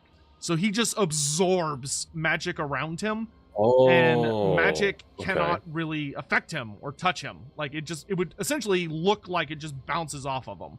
Like you'd throw a fireball at him, and instead of hitting him and exploding, the fireball would get close to him and then just get like sucked into him, and he'd be totally fine. But vampires feed off of magic. They have to. Like the reason they feed on blood is because the blood essentially allows them to. They feed off the magic that is kind of inherently within the blood of living things in order to keep themselves going. It feeds them in a magical sense. But there are some vampires that figured out that you don't even have to drink blood if you really don't want to. You can just feed off dark magic. It just comes with some side effects because you don't get all the goody gribblies that the blood has. You don't get nutrients. Yeah. You get, it's kind of like if you only ate potatoes. Like, yeah, you would technically survive, but you're not going to look great, but you'll live. And when Harkin did that, he got super messed up, because not only was his relationship with magic essentially completely severed, but also, being a fairly magical entity in and of himself, his mind just got absolutely torn to shreds. So he has severe dissociative identity disorder, where Harkin has like dozens of personalities that are all constantly fighting one another to be the preeminent personality that gets to be in charge, which makes Harkin pretty batshit crazy. And he talks to himself a lot because he's talking to different versions of himself. about various things. Okay. But the fact that he just kind of sucks magic in around him, he is a bit of a bizarre entity in that he just sort of animates all of the corpses around him, and still is able to direct them and things like that, but he's not all there anymore. He is definitely a struggling, and he's been completely insane ever since. Total War Warhammer, of course, runs with a storyline of, well, what if Harkin theoretically was able to put himself back together by pursuing like certain artifacts and doing all this other stuff. So you get to play through a campaign of doing that and trying to put Harkin back together again. And if you succeed, you get some absolutely mind-bendingly powerful buffs. Oh, okay. Yeah, I haven't played any of Vampire Coast yet, but that would be kind of interesting. Super duper fun. Oh, heck yeah. Okay. So he needs magic, but he walks around with a black hole that sucks all magic. So I guess it... So absolutely no side effects, I'm sure. He's still getting it, from what we can tell. Mm-hmm. But his control over magic is pretty much non-existent, other than just seemingly being able to animate corpses. But even then, it's depending on which writer is writing about Harkin. Some writers will say that Harkin cannot control like what corpses he raises. Instead, he's like practically just like a fulcrum that as he walks around, he just resurrects all of the dead around him constantly, which allows him to have like insanely large armies of the undead that should be beyond him but aren't because of his bizarre affliction. Other authors will say, I think in the original White Dwarf it talks more about that he can actively raise and control corpses, but that's like all he can do, whereas, you know, regular vampires can use a lot of magic. Like pretty much all vampires are relatively nasty wizards. Not all of them though. Like the blood dragons are notoriously garbage at magic. Blood dragons? Is that like a specific faction? That's one of the 5 bloodline, or 5 really famous bloodlines. So the vampires are split up into bloodlines based on their founder, because vampires all came the vampires of Warhammer Fantasy, to be what is technically understood as a vampire, are all originate from Lamia, a city in Nehekara, where Neferata, the first vampire, and basically founded them by creating an elixir that granted them all immortality and a bunch of like power and all this other crazy stuff, but it comes at the cost that they have to constantly feed themselves on blood, or as some of them discovered later, at least just dark magic.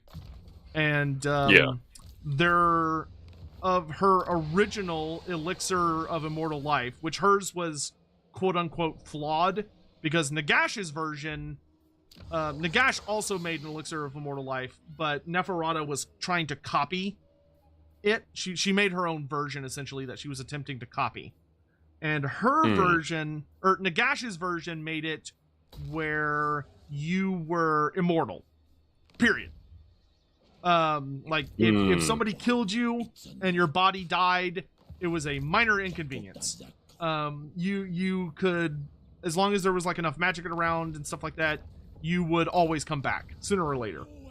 Neferata's version made you immortal, but it required you to feed on blood, so you had a dependency problem.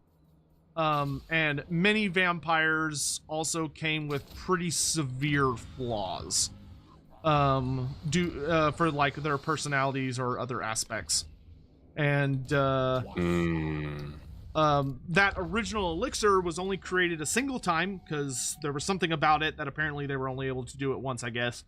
And of the original elixir, 7 individuals were given it. And those 7 were founding vampires who went on to create entire bloodlines. So when you're talking about a vampire, their founder, like who they tie back to lineage-wise, like whoever gave them the blood kiss, you track it back like you would a genealogy tree to the founder, and that will often determine many of the traits of their vampirism.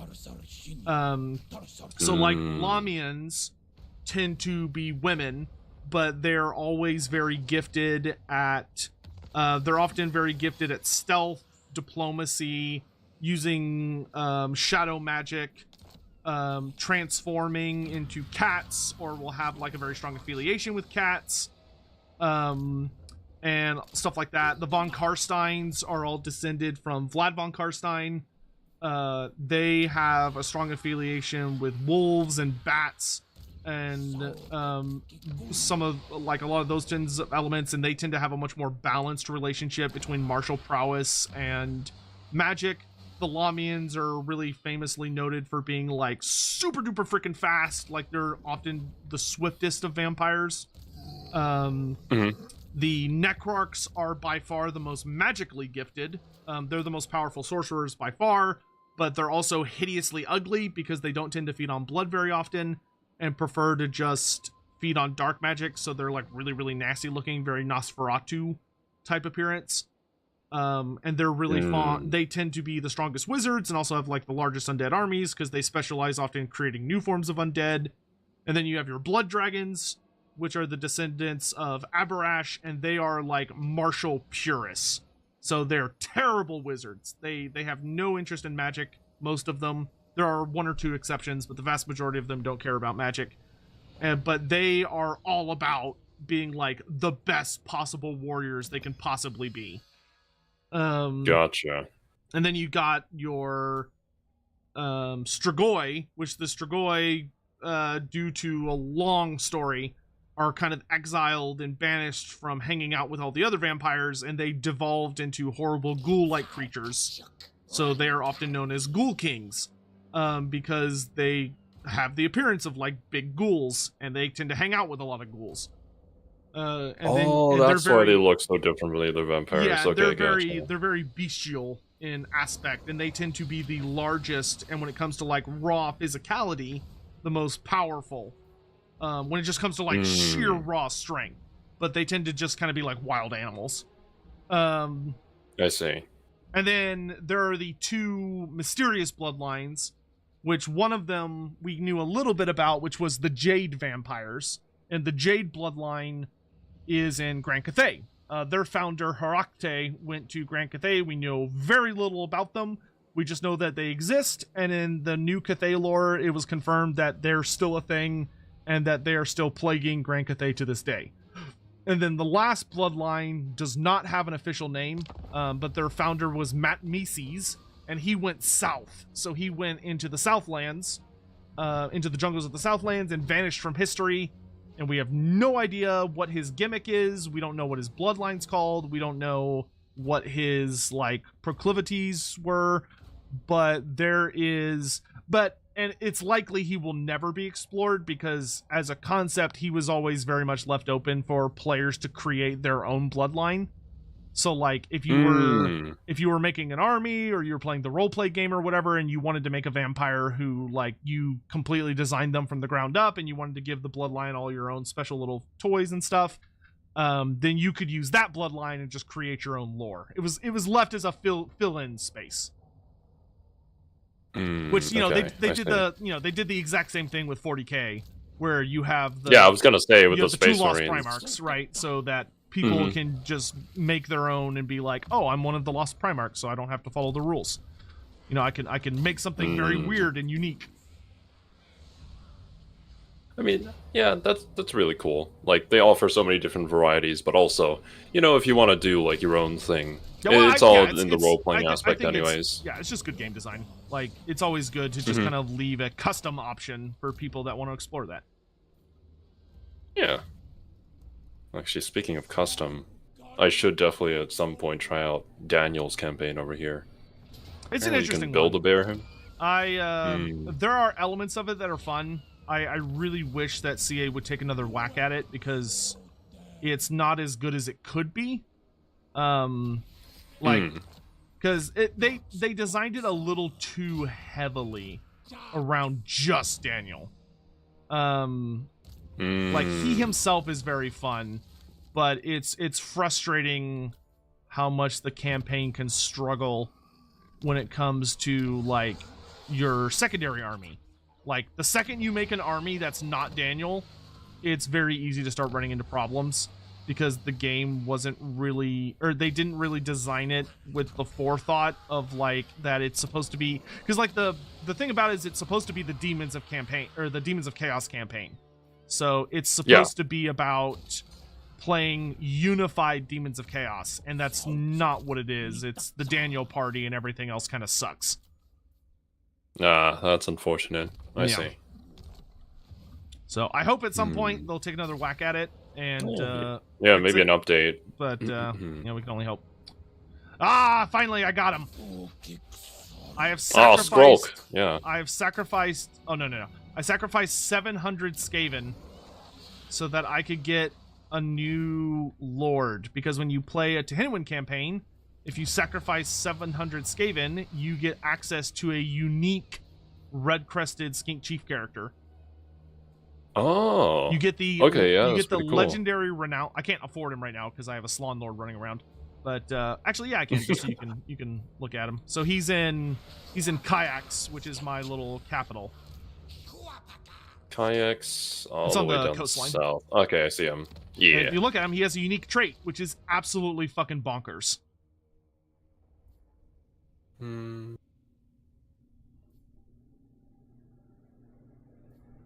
Let's see. How can I view any of this? Okay, there we go. Unique traits. You see Charge it? reflection? No. So when you click on him on the campaign map, if you click on the little magnifying glass for the character details, wait, can you open character details on him? I don't think you can. I cannot, no. Oh, okay. So I'll just read it to you. So he has a trait called Legendary Renown. So it gives him and his entire army 15% extra weapon strength, 10% extra charge bonus, and 10% physical resist. What? His entire army? Yeah, he is. He's kind of fucking bonkers in the best way. This skink is out for blood. Oh my god.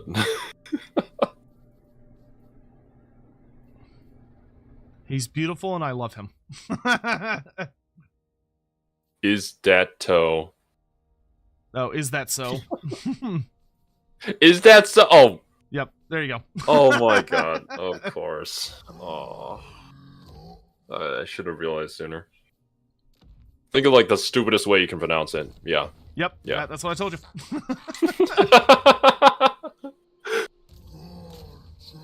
It's like back in the Warhammer 2, the main character for the Lizardmen campaign is this skink priest that you hang out with the whole campaign, and his name is literally "You cannot do that." What?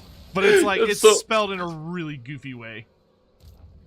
Oh, of course. Why'd you go out and dunk on the Lizardman like that? Or maybe dead! That's Yes! Let's go, finally.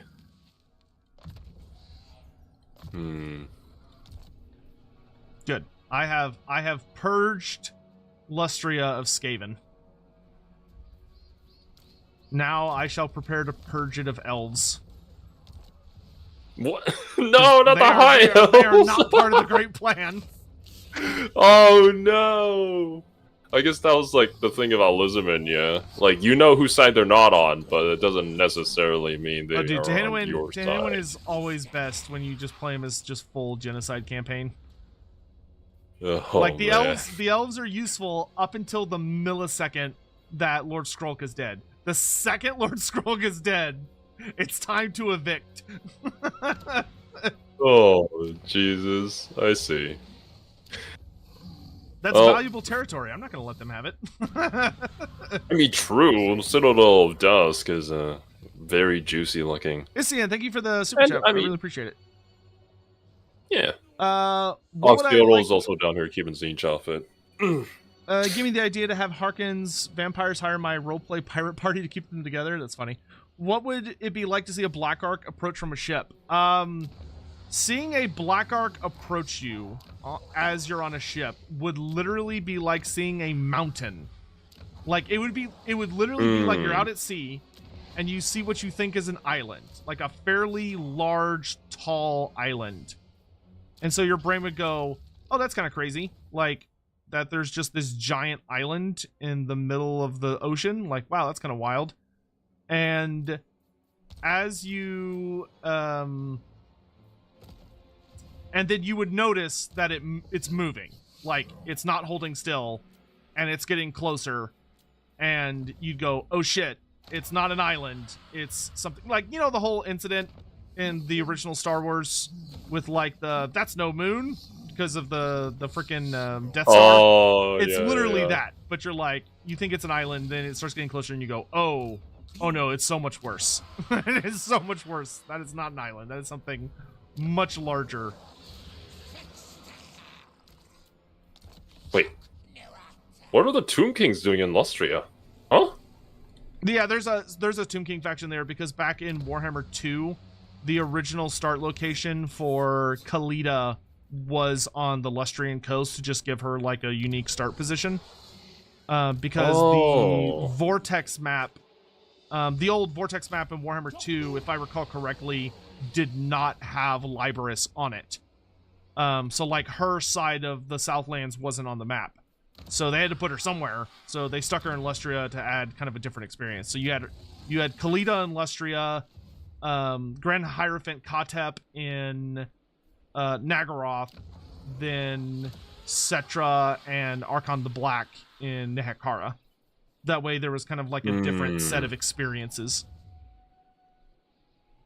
I mean, yeah, just to be honest with you, I had never realized that they were there through all the Lustria campaigns I played, because it was always, oh, those cities are Rakarth cities. I guess they... Yeah, they died really quickly. Rakarth has not been doing well, I suppose, yeah. Maybe he's just venturing a different direction right now. Who knows?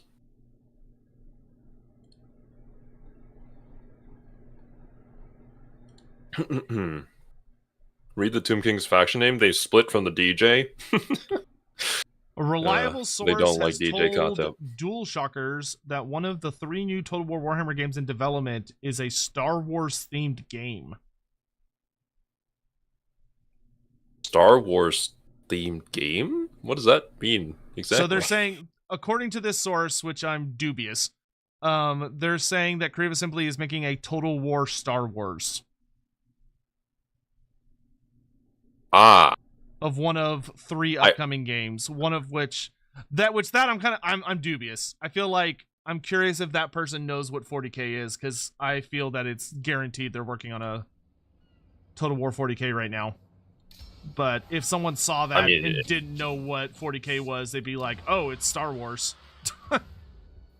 Total War Star Wars, hell yeah. It could be. It actually could be Star Wars. I mean, it's not impossible. I mean, that would be cool too. Yeah. That would be an interesting. That would be very interesting if CA went. That would be weird, because that would mean CA would be making like 2 sci-fi properties at the same time.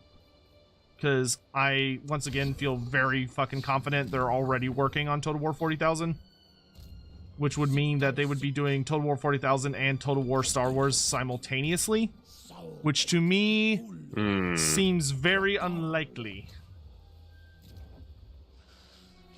Because that would be weird. I don't know. That would seem very strange. I mean, I don't think it would be a good thing to split the team into to work on 2 things. Well, especially because they're like so similar. Like two Total War and releasing them at the same time Tamurkhan too. Lawbeard, could you fill in some detail about Tamurkhan's time at the gallows tree? Grimaldus, yes, I would be happy to do that in later tonight's stream, because that I think we actually have to wrap up here pretty soon. But yeah. So not this stream, but I will remind me for tonight's stream when I come back this evening to do the React stream for the Age of Sigmar stuff, and we can do that then. Okay, I actually think that this let's go through this end turn, and I think this will be a good spot to call it. Yeah, for sure. Oh, okay. Yeah, just take that, please. Thank you. How would I envision a Total War 40,000? I have no fucking idea. Like, I have confidence they'll make something fun out of it, but I don't know if it's going to be like a single planet, or if it's going to be like a solar system, or if it's just going to be a couple of planets. Like, there's a whole bunch of different ways they could do it. I mean, they could do it like a planet, and then you're also dealing with like the moons around it. Or they could do it like, it just depends. Like, even Dawn of War did it multiple ways, where like there was, you know, one of the Dawn of Wars had you running around on multiple planets, one of the Dawn of Wars had you only on one planet the entire campaign. There's a lot of different ways they could do it. Could even be that like maybe the first game starts with a singular planet, and then if they do a trilogy like they did with Total War Warhammer Fantasy, which I think is very likely, then, you know, maybe like the second game would expand it so that now you get to play on like a larger situation. There are a lot of different ways they could do it, but that is going to be where we are wrapping up today's stream. Yeah. A good time to wrap it up at 1:30 in the morning for me. Oh, dear Lord, I feel like we made a lot of progress. 35 turns. Yep. And thank goodness VPN gods. Yeah, this worked so much better. So we will definitely be back next Friday. I guess same time. If you want to do the same time, for sure. So, we can confirm again. Yeah, we'll figure it out. But anyway, thank you all so much for watching. Hope you had fun. For those that are watching on my channel and stuff, if you want to go raid somewhere, I'm going to send y'all over to Andy is running Lawhammer on Twitch right now, so I'm going to send y'all over there. So you can check out his stuff, and I'll just spam that link in my chat for anyone that wants to go there. And Twitch, I mean, if you're watching on Twitch, you get sent automatically, but for those on YouTube, if you want to click on that link and say hi to Andy for me, I'd appreciate it. But good sir, this was fun. Thank you so much for joining me. If y'all haven't, make sure you check out the Legit Weebs so you can check out his other content. And subscribe and all that stuff. Please support the people we hang out with. And I will be back at, I think, 7 p.m. my time for the reaction stream. So that's in almost exactly 6 hours. So like 6 hours from right now. And I will not be there at 7 in my time in the morning. I'll react to it later, my dudes. So, I'm also not a morning person, so so I'm excited to see all of the new Skaven minis. It should be a really good time. So yeah, if you got any closing remarks, feel free to go ahead. Thank you guys so much for watching. Hope you guys enjoyed it. I'll catch you in the next one. Later, dudes. We'll see y'all later. Bye-bye. Here, I'm gonna mute myself. Alright, I'm gonna mute myself real quick so you don't have to listen to me ramble. Raid law hammering. Alright, y'all have a good one. I'll see you later tonight. Bye-bye!